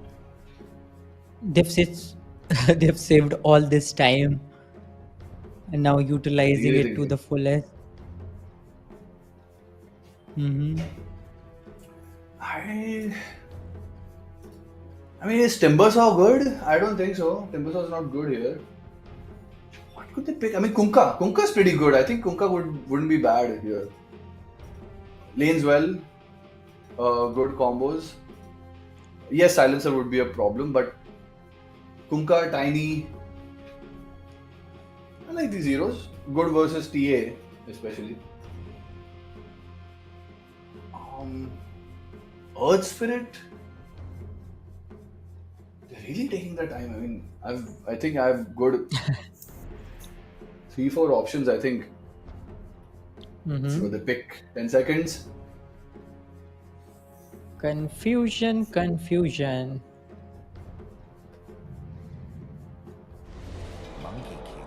Monkey. I mean, it's okay. It's not great, is what I'm going to say. It's okay. It's just, I guess they're really doubling down on that minus armor fact. They want to play with that minus armor. A lot of physical damage coming out. So, you build a Crimson Guard versus this lineup is going to be good. This is the problem with when all 3 of your cores deal the same kind of damage. It becomes a problem. They could do something like they could throw the Shadowfiend mid and play Monkey safe lane. Play magical Shadowfiend, but I don't think that's going to be good. I think they picked Shadowfiend with Slardar with physical damage in mind. So, okay, I think I like Euphoria's draft quite a lot. I think even the Mob's draft is pretty decent. It's pretty even when it comes to drafts. But we saw how even drafts also don't really matter. It's all about execution. And Yeah, and in terms of execution, Euphoria, they did pretty good. Actually better, a lot better than the Mob in the game number 1. So maybe they can repeat that kind of gameplay, that kind of execution this time around as well. Maybe come up with a 2-0 scoreline, which is pretty tough to do against a team like the Mob. The Mob is insane. The Mob can do wonders. We have seen them We have seen them turning around the whole game so many times. So yeah, maybe they can do it once again. They have a pretty solid lineup too, a good composition, no doubt. Let's see. Let's wait. Let's wait. The game will begin shortly, so no assumptions. I mean, I really have no assumptions. I think both those sides have some weird picks. Like TA, I don't love. It's good, but it's okay. That's what I'm gonna say. The same goes with like Monkey King. It's okay. It could have been other heroes I would have picked instead. Especially, like, I think the Alchemist. It's so much overlooked in every case. I feel Alchemist should be picked more than it is, and it's so strong, especially with like he has three facets, and I think three of those facets are like almost. It's very awkward that you understand those facets in a very weird way. Oh, there's a support facet which gives you extra 250 gold to start with. That's seed money. And there's other facets like the Aghanim Scepter facet, which basically adds to your GPM when you give your team Aghanim Scepters. And the other one is just reducing cooldowns. So you have facets for everything you possibly want to do. So why wouldn't you pick that hero? And especially if you want to play a fast-paced game, why wouldn't you pick that hero? So yeah, I don't get it. I mean, it's weird. But hey, you know what? We get what we get. And from that, I think we could have a good game because it's all about execution. And this forces them to play a certain way, especially the Void Spirit. It forces them to play a certain way, and maybe they will play a way that we haven't seen yet. Maybe they will. Maybe they won't. Let's wait, right? Because we expected quite a lot of things from the mob in that game number one, from that Medusa specifically. But yeah, let's see. Let's wait and watch. A lot of expectations can also lead to a lot of disappointment. Let's see what's gonna happen because the mob won't let them go that easily, right? The the mob won't. This is a big stage for them. Absolutely, You see, absolutely. But it's like a qualifying game, right? You win this one and the part of Acer Predator League 2026 because both the grand finalists will get a direct qualifications, and at the same time, ladies and gentlemen, the grand finals is going to be a LAN finale in Phoenix Mall of Asia on 11th of October. So yeah, do not forget to visit there as well. Save the date. But yeah, I hope the game begins. I don't know what's taking so long. What are these teams planning ahead of this game? absolutely. I mean, I'm here's hoping they pull something out of the hat. A rabbit out of the hat. And yeah, I want to see something cool, man. The mob really, really underperformed last game, and I think they need to do something for that. And win or lose, do your best. Like play this game really hard. That's what I'm gonna say. And there is nothing else to say with that. And yeah, initially the picks. We've talked about the draft enough, and I mean, let's see. That's all I can say. Let's see. I can't tell anything right now. So Yeah, let's see what's gonna happen. And in the meantime, ladies and gentlemen, you guys go ahead, check out the new Swift Neo. The Acer Swift Neo is built for performance with a lightweight, sleek, and premium design. So if you like premium designs, go check it out. Powered by an Intel Core Ultra processor and featuring a stunning OLED display, this laptop offers crystal clear visuals and unmatched speed. Plus, with Copilot, you get an AI-driven experience that adapts to your workflow, making multitasking and productivity effortless. Go ahead, check out. The link is given in the description below. But let's take a short break, and after the break, we'll directly jump into our game number 2.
everybody, we are back from the break.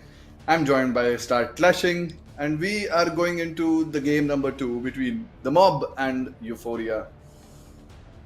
I don't know what we're going to get into. The drafts are even. The game, as of now, is even, but you never know. Yeah, you never know what's gonna happen, so let's wait for the game to begin. We have already seen the draft, and there you go. The game number 2 of this BO3 series, lower bracket finale, the last chance for both these teams to get to the grand finals. Is it going to be Euphoria with a 2-0 scoreline, or the Mob that's gonna make it happen with a big comeback? Let's see. Both the teams at each other's throat. Oh, they are. Okay, the smoke has been revealed. I think, yeah, they're not going to move that much here and there. They're just going to get some wards down. Should be good enough. And once they get those wards down, it's the typical D-ward 30 thing seconds going to on. battle. And yeah, it's just a waiting game as of now.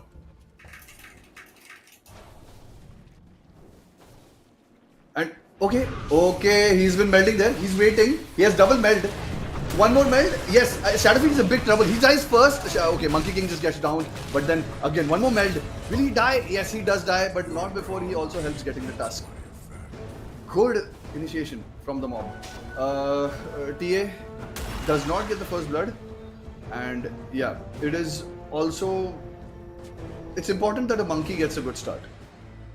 That's your mid laner. Your mid laner has a good start. No, your mid laner. Okay, they are running a mid Shadow Fiend. Okay, it is a magical Shadow Fiend. It is a Monkey King safe lane. Okay, quite a switch up actually. I thought they would double down, but that's a smarter idea. You don't want, again, as I said, all 3 cores dealing the same kind of damage, not the best. Oh, that's a good positioning. Will he get one more meld strike? He does. He gets 2 melds on him. And now he has a lot of minus armor. He has put the Slardar down quite a lot. And the Mob already. I mean, you know what? This is a good play. Mob, they have taken too much damage through all of this. And now with Silencer, they can just run this guy down, right? They're not going to commit, but this is brilliant. And Monkey laning against anybody, especially a melee hero, is going to be great for Monkey. He does not care. And with Tusk, this is a very, very good lane for them. Indeed, let's see. They have a pretty good kill potential with Tusk, Slardar, Monkey King. They'd love to pick some good kills in this laning phase. Let's see if they'll be able to do that. That's a pretty good start for both the teams, though. A 2-1, the Mob. they tried really hard to even secure a kill on that Monkey King. Couldn't make it happen. Monkey King, Tusk, moving ahead. Oh, this could potentially be a problem for... no, not enough of a problem, I guess. Even top lane. And both carries having a good time. They have such a strong lane on their side. Off lanes, they're going to have to struggle a bit. Not that much. Slardar quite a lot, actually. Slardar is not going to have a great time laning versus this lane. But yeah, he takes what he can get. Needs those extra early levels. When he gets level 6, he can start pressuring some other lanes, even pressuring TA a bit. It's a good place to be. Okay, Snapfire needs to be careful. A lot of damage. Will he die? I think he dies to this. Yeah, he just dies. The blood grenade just ticking him off finally. And maybe Silencer, he trades his death. But Slardar, he is just going to barely make it away. He does not get killed by the TA, but oh, yeah. Shadow Fiend is also doing good. Oh yeah, he's going to do very well in that lane. He's going to do very well. Yeah, in that lane. That's a lane that is clearly favoring Shadow Fiend. Void Spirit doesn't do well against magic damage. He has a physical damage barrier on his third skill, but yeah, he's not going to do much against a magical Shadow Fiend. And Shadow Fiend is going to have a very good time in the lane. He's going to farm stacks, and it is up to him. I mean, Euphoria hugely depends on the Shadow Fiend to turn the tide of the game, kind of start making plays here and there, and yeah, a lot of it. And the supports also, like the Tusk. I wouldn't be surprised Tusk and before the Void Spirit gets level 6, the Tusk makes a rotation, or even the Snapfire makes a rotation on mid lane, just to kill the Void Spirit even once. going to be pretty important. Oh, nice dodge on the shield crash. And now, okay, Pango trying to run away, but now Shadow Demon stuck. He does not have disruption if I'm not wrong. Does he get Jingu? He does get Jingu. Now he can just trade with this Pango. He does not care. And yeah, this is what happens when you're playing against Monkey King, man. It's difficult. And is the Snapfire going to die again? Yes, he is barely going to live. Oh, he missed the shards, but I think he still gets the kill. Yeah, that's a hit. And okay, Pango jumps in. Does he get a return? No. All the tower hits tanked by the Monkey King. The Tusk is going to make his way away. I mean, we talked about this. The carries are going to have a good time. Offlane's not so much. Yeah, they are having a good time. Tusk, Monkey King, they're all having a pretty good time. Pangolier. We've seen some pretty good tries at the retaliation, though it didn't work out that well. Snapfire already so low, and that survival, I really thought for a second that Snapfire might die in that altercation. But yeah, they are standing their grounds. Radiant's bottom tower is under attack. Shadow Fiend. I mean, Yeah. Templar. It's just you have to stop him from farming eventually, and it's going to depend on both the mid laners to do something about this. The carries are only going to be susceptible to die if the mid laners do something about it. And soon enough, someone is going to have to make a rotation. It depends on whoever gets. I mean, level 6 on Shadow Fiend isn't that important. Level 6 on Void Spirit is extremely important. And before that, he's not going anywhere. And soon enough, he'll get it. I think it's the 5-minute mark. So in about a minute, they'll both get their level 6. And yeah, that should be the time they do something on the map. Yeah, once that Pangolier gets to a level 6, he'll be able to do much more for the team. We'll try to catch Monkey King here and there. Let's see. Shadow Fiend holding his ground at the mid. The good thing about Slardar is that your Slithering Crush gives you so much like healing and like movement and everything. So it's nice. Whenever you're in trouble, you can just use a Slithering Crush, use your stun, we make that pool of water. You can stand in it. Okay, Haste Rune for the Void Spirit who has an ultimate. This is the time, if anywhere, to do something. So he has to make a decision now. Someone anywhere overextends. I think it should be the monkey, but you already see like 4 heroes on top. They are going on the silencer. That's a good enough kill, but they will go for more. And now Shadow Demon is sleeping in, but now the TA is in huge danger actually. He could die, but he gets enough damage. No, they're gonna snowball together outside, and Slardar just gets a stun barely. He's gonna run away. And my god, this was close. Okay, Slardar, that's risky. That's risky, my friend. And you will die. He's dead. Slardar is gonna die for this. That's a risky jump. And Void Spirit comes in with a haste rune. He's gonna get 2 kills for his team. And wow, this went from like okay to bad to like really bad. And now Shadow Fiend sleeping in. Maybe he gets a return kill. Maybe they get some salvage because there's a 7-minute XP rune. Is it going to be taken? It's going to be taken by this. Oh no! But if the TA dies, this is a huge thing.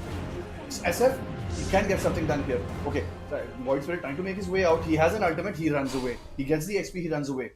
But this XP just basically evens him out with the Shadow Fiend. And Shadow Fiend, he got a return kill on both Shadow Demon and the Templar Assassin. This is a huge deal actually. This shouldn't have happened. It's a good rotation by Shadow Fiend, but TA should not have been there. It definitely should not have been there. Yeah, that was a pretty good rotation and a pretty great timing. Shadow Fiend got 2 kills in the moment, and that's a pretty good thing for him, for his levels. Oh no. Oh, they're gonna just run the TA down. Do they have vision? There's no way. Yeah. And oh, this is just 1-by-1 feeding. No. Now it's another one. And another one. And another one. And this is gonna, that TP is cancelled. Silence is all alone. Maybe he kills the Tusk. Doesn't he kills him first. Okay, he gets the aim for it. But that's so much. This is exactly what Euphoria needs to do. This is exactly what they need to do, and then yet again they're doing it. They're pressuring that lane, they're killing the TA. You kill the TA, he's gonna have a very hard time recovering, especially in front of that Monkey King who's involved in those kills. For sure, he is involved in those kills, getting all those XP points. And at the same time, the TA, I think TA already died, 3 times? In just like 5 to 7, 8 minutes. So yeah, that's a pretty good beginning for Euphoria. And I think They were doing the exact same thing in the previous game as well. They were just picking on the mob one by one. And man, they're doing it. Oh, Slardar. I mean, this is a good enough kill, but they got 2 cores to come here, and now Monkey. Oh, hello, Monkey. You should not be here. You could be in danger. But Pango doesn't have an ult. He gets silencer. Okay, they actually don't have anything. The Pango could very well die. He does not have mana. He could die here. He's barely going to get mana with the stick, but Yes, he gets he trapped in the will. shard, and he's going to get killed. Now Shadow Yes, Fiend is here. Everyone is going through the snowball. They're all going forward. Monkey, this keeps jumping. He's so aggressive. I love the way they're playing because he knows exactly he can't farm. He cannot farm with the TA. So all he has to do is fight, and that's what his team is doing. They're going to fight. And even with all the farm TA has gotten, he can't match up with the Monkey King because the Monkey King had a beautiful lane, and plus he's getting a lot of kills. A lot of kills, a lot of assists. We have seen him in so many fights so far, and remember, this is just the early, this is just the early game, and there you go once again, going for yet another kill. Easy one. We'll try to destroy the tower as well. But man, that's a great beginning for Euphoria. Okay, that's a big kill on Shadow Fiend actually. Yeah. But does he get his ult? Oh no, he's get silenced. Oh, that's so sad. He gets silenced before the ult even pops, and he dies for that. He loses the dominating streak. Dire's bottom tower is under attack. Man, Euphoria. Well, the mob is also retaliating pretty well, but you remember we were talking about how the mob, the aggressive playstyle suits them? But so far so good. It is Euphoria that is showing us some intense action to begin with. Absolutely. And oh, he's gonna see him. Ah, that's a jump, and that's another kill. I mean, that support duo. I have to say, Euphoria supports are like MVPs every game they play. No matter win or lose, they really play so well. And that's an okay kill. That's complete. Three cores needed to TP for a snapfire kill. That's massive. And now Monkey gets something done here. There's one stun. That's a second. Do they burst him down? No, they barely don't. And okay, this could be very bad. This was a risky play. And yeah, Monkey's gonna play with his life. Maybe no. He's just healing. He heals and he kills the TA in return. And now Slardar is here. Everybody's here. And this is the team reinforcement is insane. They're trying to fight Monkey in his ultimate, and he got the Jingo off. There's no way you do anything. And now he's got him again. There is no ultimate on the Void Spirit. He will not be able to run away, and he's gonna die too. That's a team fight. Oh, does he run? Does he barely make it? He has ult in some time, but no. You gotta be kidding me. What was that? That Monkey King. He's gonna deny himself to the neutrals? Oh, this is so sad. Oh my god, he denies himself. Oh god. This is a recap. Clashing. This is a recap of the last game. Everything what seemed to be had to go recap, wrong. But mob better. is going wrong. Yeah. Recap, but better, right? Because it's much intense. It's much better. And bro, that Monkey King, I really thought he died. He should have died a long time back there. But then again, the heal and the recovery. Oh no, Pango. You cannot roam around like this at such a crucial moment. But yeah, with this Euphoria, they are completely controlling the game. Radiant's bottom tower is under attack. See, this is and TA. What he needs to do is just chill and farm. You cannot outfight the monkey. The same way the monkey understands that he can't outfarm the TA, so he has to fight. TA needs to farm. He needs to do his job. And if he just keeps joining these fights and dying, now he's gonna die again. Okay, this time Silence is gonna die first. But will TA die? Oh no, they're diving. Are they seriously diving this? Yes, they're going to tier 3 at 13 minutes? Oh my god, this is insane. You gotta be kidding me. Oh my god, this is insane. And they're still pushing. They don't fighting? care. Just go. Oh no, he barely gets a roll off. And now Monkey's a bit too far in, but he has enough armor, he just runs away. Oh no, TA dies again. And, oh god, clashing. This game could be over before it even starts. I mean, Yeah. your TA cannot recover from this, especially from like this. Are you for real? They are stealing all your farm. They are at tier And now the 3 silence at goes out, but 13. okay. Void Spirit. Oh, there's a assist. He has snowball right in time. And now this time, okay, he Could die to the silencer. There's 3 heroes here. Finally, the monkey dies. 9x hero streak going some way. But again, that needed 4-man rotation, and he still got a Void Spirit return kill. Now SF has a DD rune. He's walking. He's walking to you. Slada's farming. He doesn't care. He'll get a blink. He's going to be farming. He's chilling. He knows his team's got this. And now, okay, that's an initiation. And that's a second. They don't even need to do anything. He barely needed to pop that DD. And they'll get a tower for this. He's popped the DD. He's going to right click the tower down. And now Slada's found a TA. He's picked everybody. Guys, there's a TA here. He's gotten the blink. He's blinked out. But they're going to just take the tower. He is going to retreat. He can't stay there anymore. Oh, God, no, this is not good at all. I can't tell you how bad this is clashing. Dire's bottom tower is under attack. Like, oh my Man, God, this that is is horrible. all that time they took to decide that final pick and came up with Monkey King. It was all worth it. Man, what? It was Absolutely. a 9K. What? A 9K streak, right? Insane. Yeah. Against the mob. I mean, look at this. He jumps in. A bit of a miss there, but I think they catch someone on the back line. Is the TA caught? SF pops the ulti. Shadow Demon's running. He's going to definitely die. Monkey's made his way. Okay, that's one. Monkey has ult. Monkey still has ult. He's going to go to the back line, pop his ult. Beautiful ultimate from Monkey King. He's going to catch the TA. The TA is not going to ever be able to run from this because the tusk is here. No scope ball, but the start again. There's no running. There's no running, man. You're going to probably kill the monkey, but everyone else dies. So does the Pango. So does the Seriously. A very messy fight. I mean, Monkey shouldn't have died, but even they knew even if he does die, it doesn't matter. Now, okay, that's a very ambitious jump, but they don't care. I think they're just like, okay, we'll kill you no matter what. Tusk dies, and now even Sada will die for this. Oh, nice. Good juke. But this is gonna happen. That's a risky jump.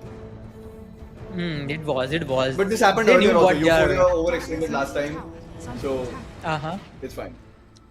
But the situation that they are in, jumps like these or deaths like these are not going to make much of a difference. But still, Euphoria. Better be a bit careful because it is the mob. Just look at the last hit difference. Yeah, can you see the SF. net worth? I think now it will be more indicative that we go into the net worth area and the SF is going to be towering. Like SF, Monkey King are going to be like towering in it. And again, Pango is just, he's not having Pango. a game this time. Like he gets his ultimate off, but yeah, he's just going to be like people dying no matter what. And okay, SF dies. This is good. This is good rotations coming out from the mob. They are trying to get something back. That are very hard to kill. They will lose the Pango. They lost 2 for 1. 1 4 3 one of them. But okay, if they lose Void Spirit here, it's going to be hard because Void Spirit has an ultimate. But Monkey's here. That TA should not have stayed. He should have run. And now he's going to die for it. Everything he farms, he throws away. And yeah, soon enough, Dire's this is middle going to be tower GG. is under attack. We'll just keep going on. 25 minutes. I think it's GG. If they could keep going with this pace, it's 25-minute GG. No doubt, it is going to be a 25-minute GG. The game that Pango is having is completely opposite of what Monkey King is having. Man, the Pango shows up in any fight. There's nothing he can do. The team is absent. Even if the team is there, there's nothing that you can do at this point of Oh time. no! No, He got chain stunned. they are simply melting them. Look at the damage. this is- Dude, That's how you seriously. play, man. No, this is not how you play. No. I mean, I was talking about This is Euphoria, bad. but yeah, this is how you play. Yeah. I mean, this is Yeah, the this is kind how of you lineup play. they have. They're not wasting. Like, if you see Monkey's last hits, even if he's not farming, he has so many last hits. He's fighting so much. But oh, he has a shot. He runs away. That is so crucial. And now they're going to die in return. Starter goes in. The stomp is out. Okay, everything. Oh my god. Monkey King with the ultimate. They die again. No. No.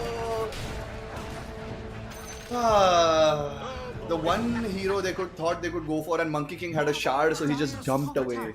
He didn't care with all the things that they invested, and they just don't have the damage right now. Can we see TA's items? We haven't seen TA's items in a long time. I think we're just looking at Shadowfield. It's under attack. Nice and easy.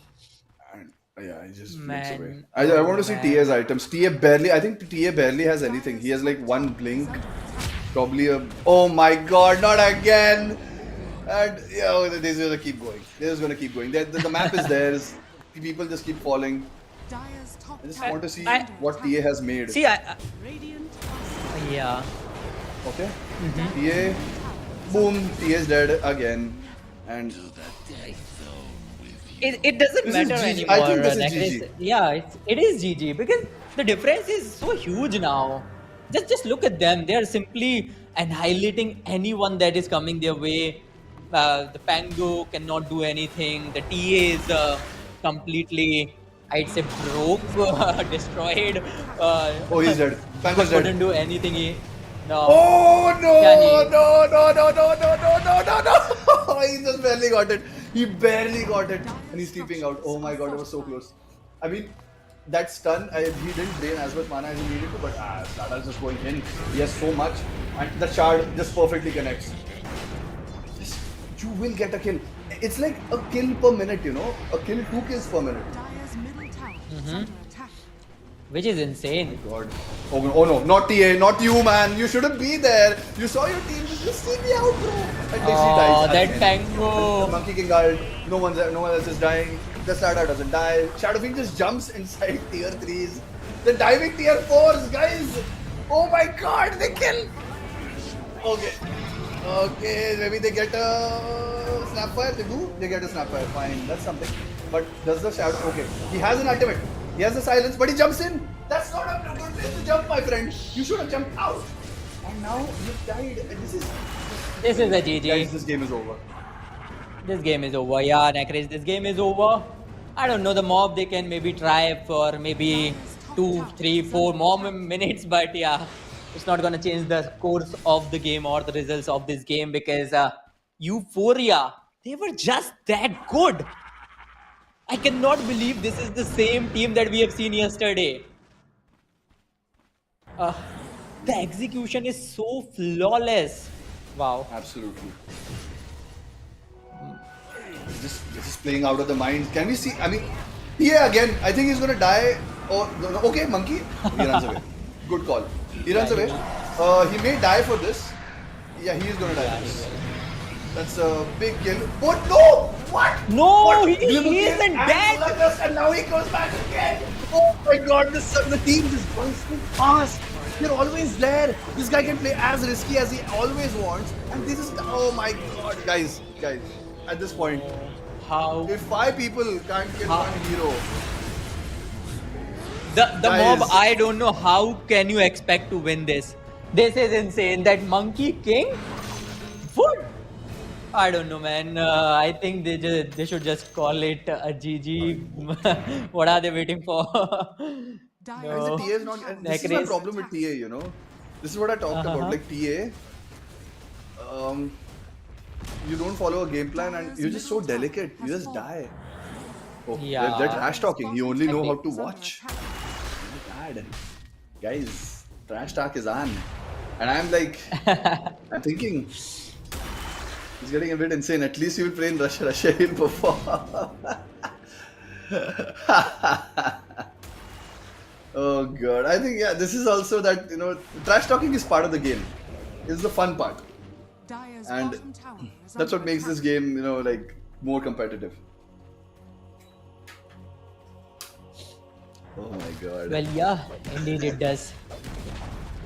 But I don't think so. The mob, I don't know. Do they have any reply to any of the things that Euphoria is gonna say to them? There is nothing they can do. I mean, Yeah, there's there is nothing they can do. say. There's nothing they can do.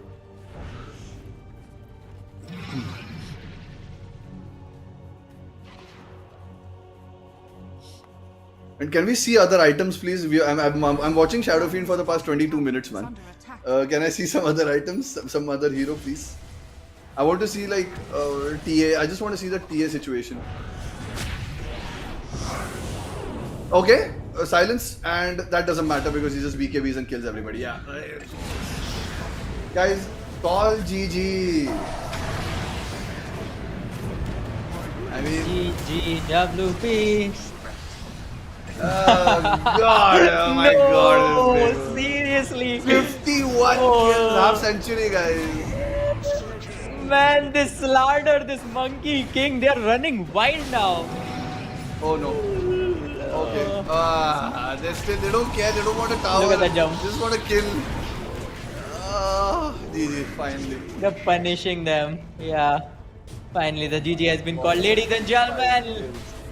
Dire's middle here tower we is have under it. immense Our victory. second grand finalist of this Acer Predator League India Qualifiers and the second team to make it to the Acer Predator League 2026. This is insane.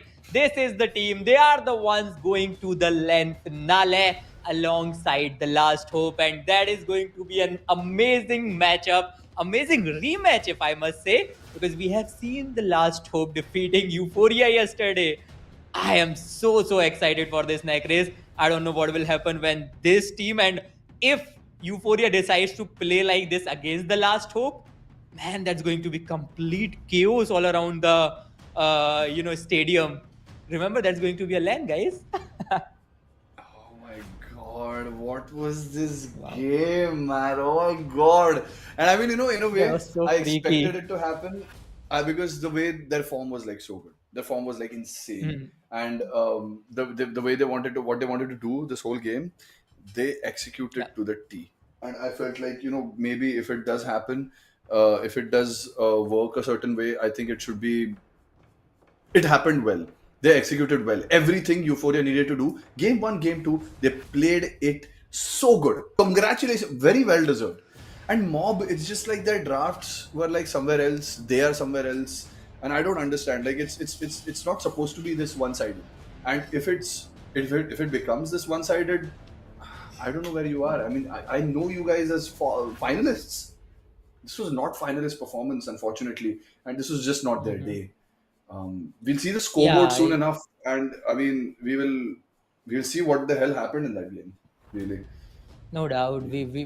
I would love to see that. I really want to see how many kills that Monkey King got, because since the beginning till the end, we have seen that Monkey King, he was on a rampage, just running wild, jumping around the towers, getting all those frags, doing all the multitasking. And when it comes to multitasking, you guys should go ahead and check out our latest Aspire Go, a multitasking beast. Go ahead, multitask like a prodigy with Aspire Go 14 AI PC. Slim, powerful, ready for every idea. It's ideal for multitaskers, makers, and minds in motions. With its AI powered performance, it's the laptop that thinks as fast as you do. So go ahead, check out the links given in the description below. And remember, on every Acer Predator Helios purchase, you'll get a free gaming monitor, and on every Swift series purchase, you'll get a free Acer sling bag, which is amazing if you ask me. And also cashbacks up to 5,000 INR and instant bank discount offers up to 15,000 INR. Once this gets over, I'm gonna go and serve that Acer website. I really want one for myself, and I think there are so many oh man, options. you From should.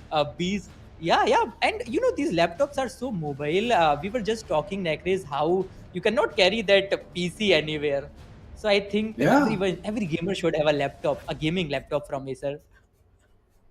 I mean, absolutely. I mean, also take into account like the Nitro Lite 16, right?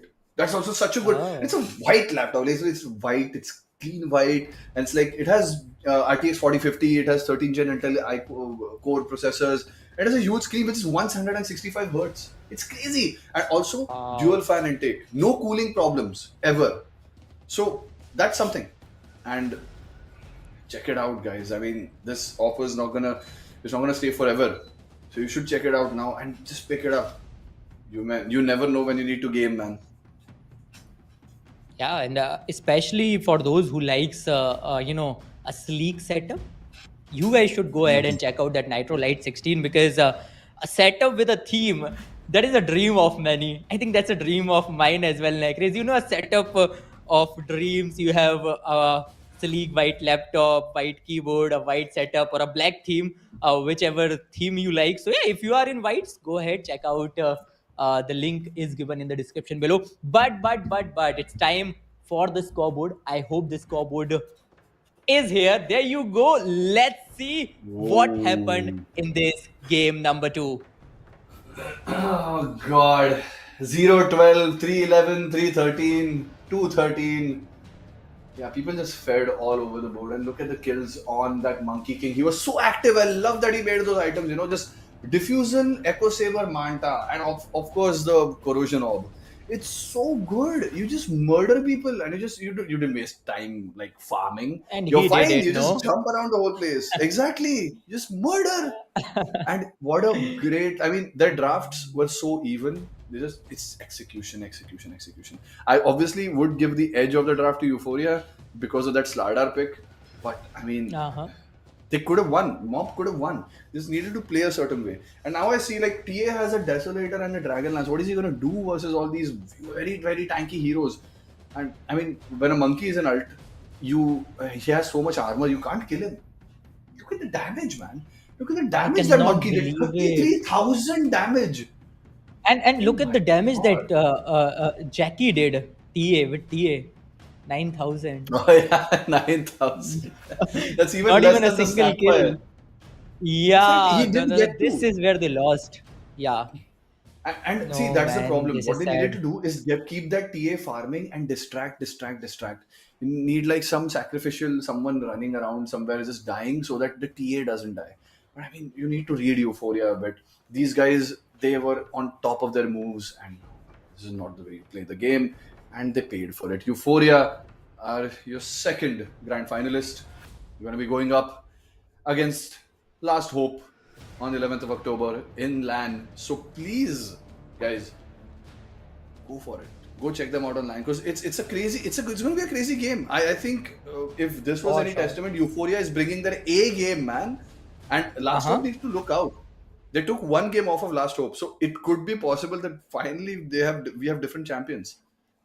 You never know. If Euphoria, in my opinion, if Euphoria can come such a long way from yesterday to today in just 24 hours, just imagine what they can do till the land. This time it's on 11th October or at Phoenix Mall of Asia. So yeah, save the time, save the dates, save the location, so you guys can visit and enjoy all the live action. But one thing is clear, it's not going to be a one-sided game. Euphoria has made that much very clear, and I really cannot believe what they just did. And remember, Euphoria is the only team so far that made the Last Hope bleed with a 2-1 scoreline. The only team. So maybe they might be the one who becomes the champion of this regional Acer Predator League.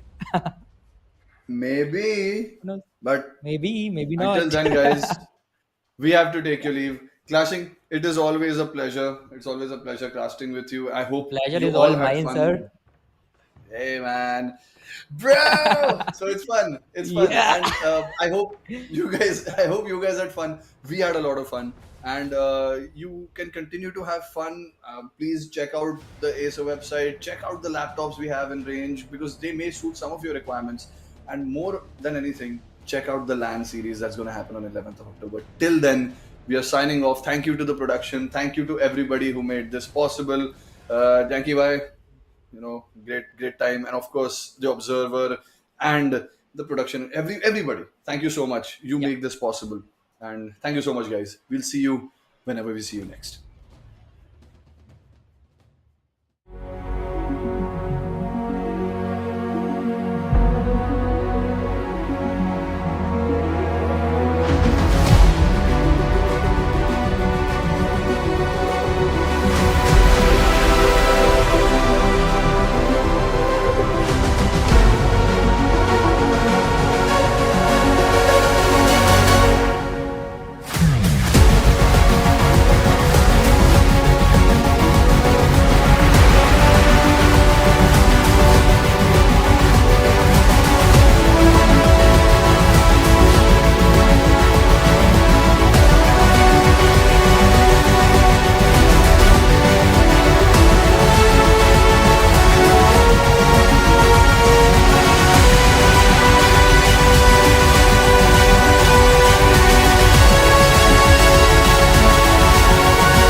The all-new Acer Aspire Lite with up to 13th Gen Intel Core i7 processor. Enjoy sharp visuals on a full HD display with a flexible 180-degree hinge. Lightweight at just 1.59 kilograms. Powerful, flexible, and ready to go. The Acer Aspire Lite with up to 13th Gen Intel Core i7 processor and a full HD display. Lightweight at just 1.59 kilograms. It's powerful, flexible, and ready to go.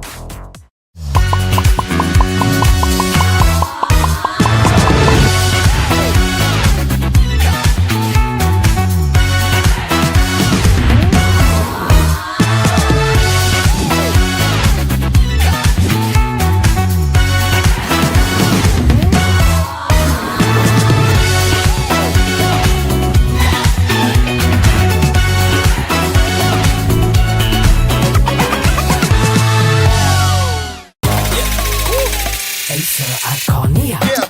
Fast street, cool moves, step a pick, we groove, web slit, post quick, friends laughing, we click. Follow me, let's ride band roll. Follow me with Acer and control. Follow me, let's ride band roll. Follow me with Acer and control. Follow me, it's the Acer show. Follow me, it's the Acer show. Follow me, it's the Acer show. Follow me wherever we go. Follow me wherever we go.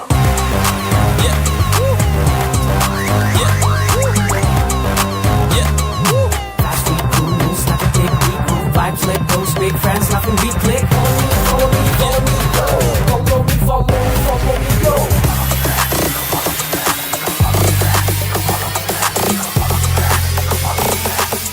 Acer Iconia. Follow me. Acer Iconia. Follow me. Acer Iconia.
Sleek, swift, neo, power in hand, watch it go. AI smart, runs the show. Style and speed, you already know. Lightweight game, heavy on mic. Work or play, it's just right. Color that pop, style and glow. Swift neo, oh, that's how we roll. Click, sleek, swift, neo, power in hand, watch it go. AI smart, runs the show. Style and speed, you already know. Swift Neo. You feel me? Lightweight game, heavy on mic. Work or play, it's just right. Color that pop, style and glow. Swift neo, oh. Let it lead, let it grow. Turn it with every tap and glow. Swift neo, that's how we roll. On stage, vibes up, you feel me? Swift Neo.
the all-new Acer Aspire Lite with up to 13th Gen Intel Core i7 processor. Enjoy sharp visuals on a full HD display with a flexible 180-degree hinge. Lightweight at just 1.59 kilograms. Powerful, flexible, and ready to go. The Acer Aspire Lite, with up to 13th Gen Intel Core i7 processor and a full HD display. Lightweight at just 1.59 kilograms. It's powerful, flexible, and ready to go.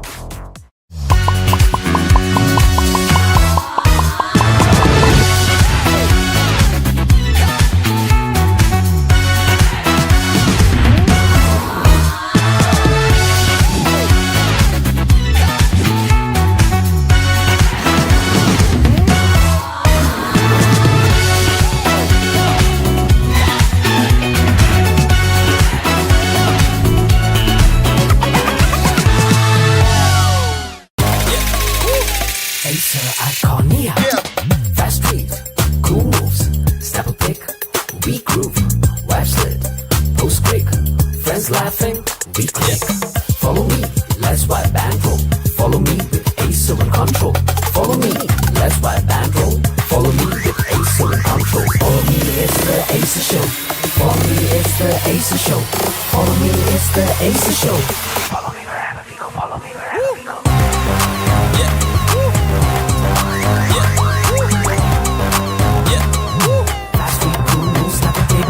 Vibes like those big friends laughing, we click. Follow me, follow me, follow me, go. Follow me, follow me, follow me, go.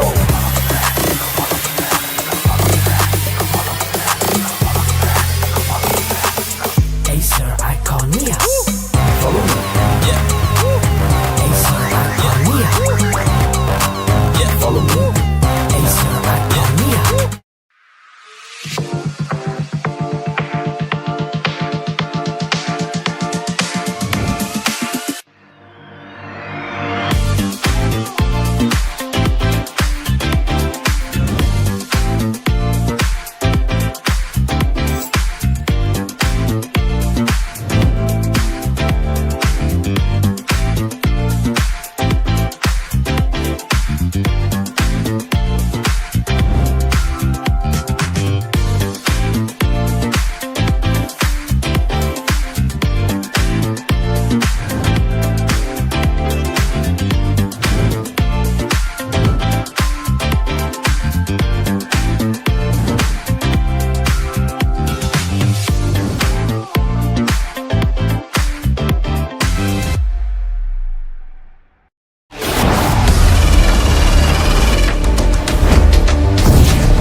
Sleek, swift, neo, power in hand, watch it go. AI smart, runs the show. Style and speed, you already know.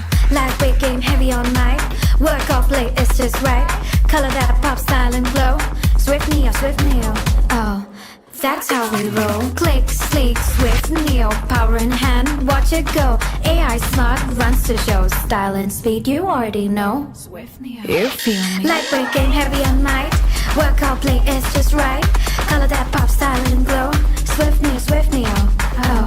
Let it lead, let it grow. Turn it with every tap and glow. Swift neo, that's how we roll. On stage, vibes up, you feel me? Swift Neo.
all-new Acer Aspire Lite.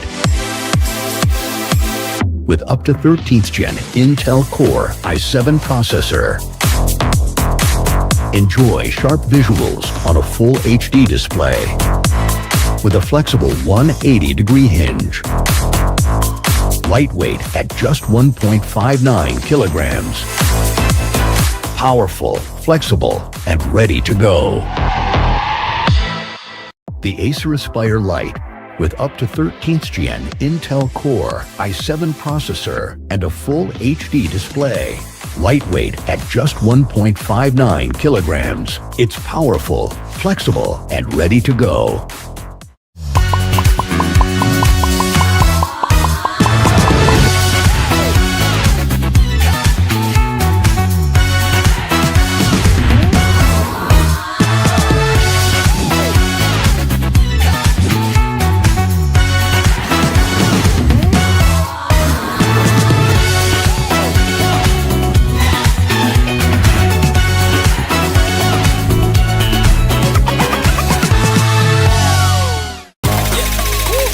Acer Iconia.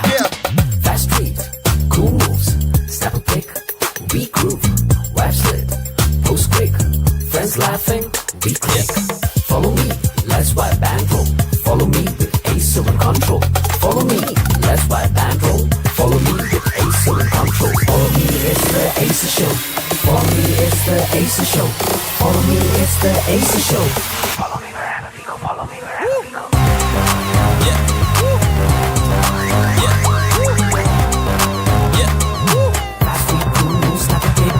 Vibes, let those big friends laugh and we click. Follow me, follow me, go. Follow me, follow me, go.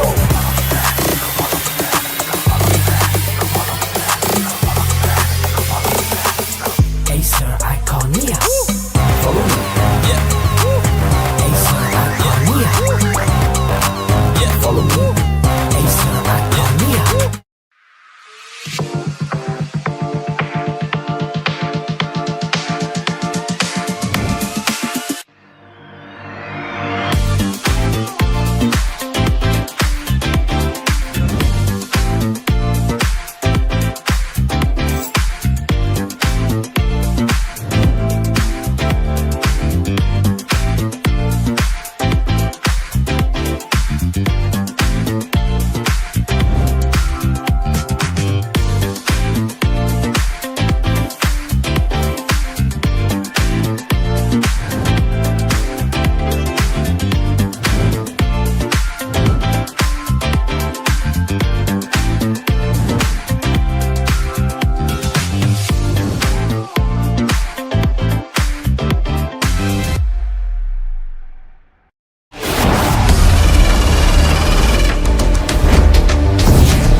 Sleek, swift, Neo, power in hand, watch it go. AI smart, runs the show. Style and speed, you already know. Lightweight game, heavy on night.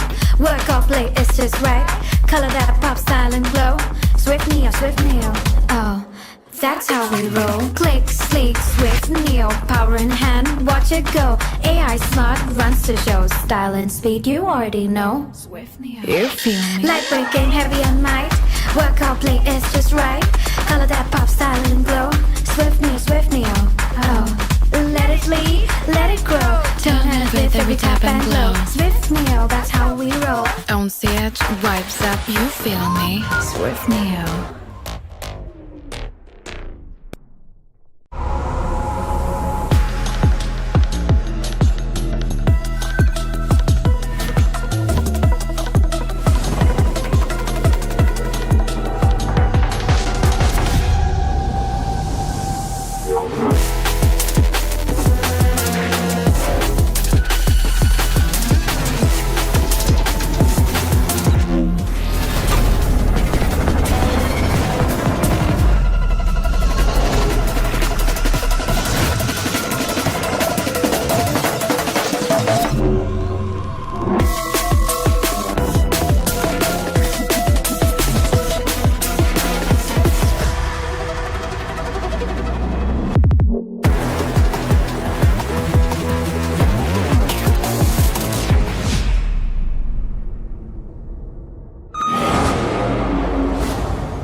The all-new Acer Aspire Lite.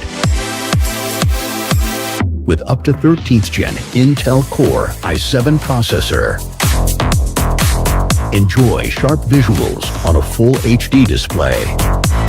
With a flexible 180-degree hinge. Lightweight at just 1.59 kilograms. Powerful, flexible, and ready to go. The Acer Aspire Lite, with up to 13th Gen Intel Core i7 processor and a full HD display. Lightweight at just 1.59 kilograms. It's powerful, flexible, and ready to go.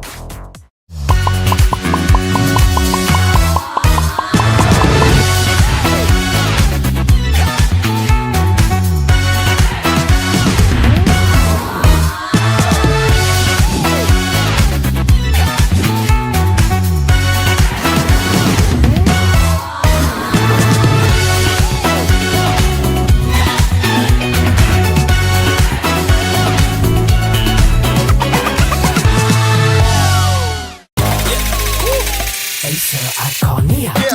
Fast street, cool moves, step a pick, we groove, web slid, post quick, friends laughing, we click.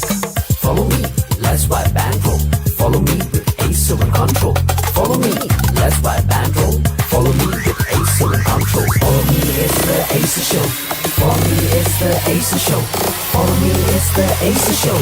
Follow me wherever we go. Follow me wherever we go.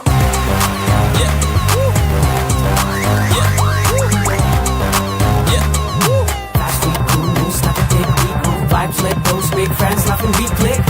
Follow me, follow me, go. Follow me, follow me, go.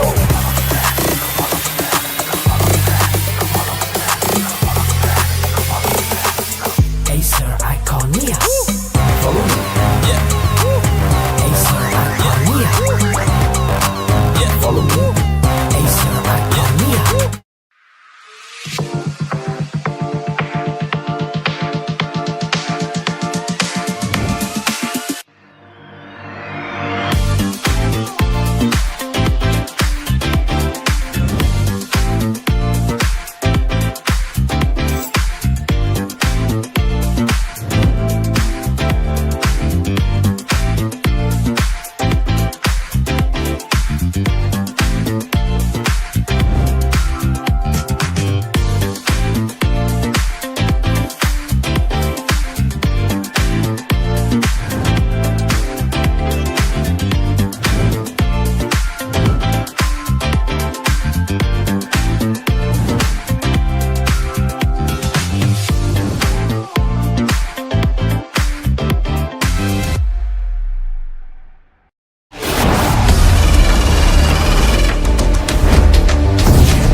Sleek, swift, Neo, power in hand, watch it go. AI smart, runs the show. Style and speed, you already know. Lightweight game, heavy all night. Work off late, it's just right. Color that pop, style and glow. Swift Neo, oh, that's how we roll. Click, sleek, swift, Neo, power in hand, watch it go. AI smart, runs the show. Style and speed, you already know. Swift Neo. You feel me? Lightweight game, heavy all night. Work out, play, it's just right. Color that pop, style and glow. Swift Neo, oh. Let it lead, let it grow. Turn it with every tap and glow. Swift Neo, that's how we roll. Don't see it, vibes up, you feel me? Swift Neo.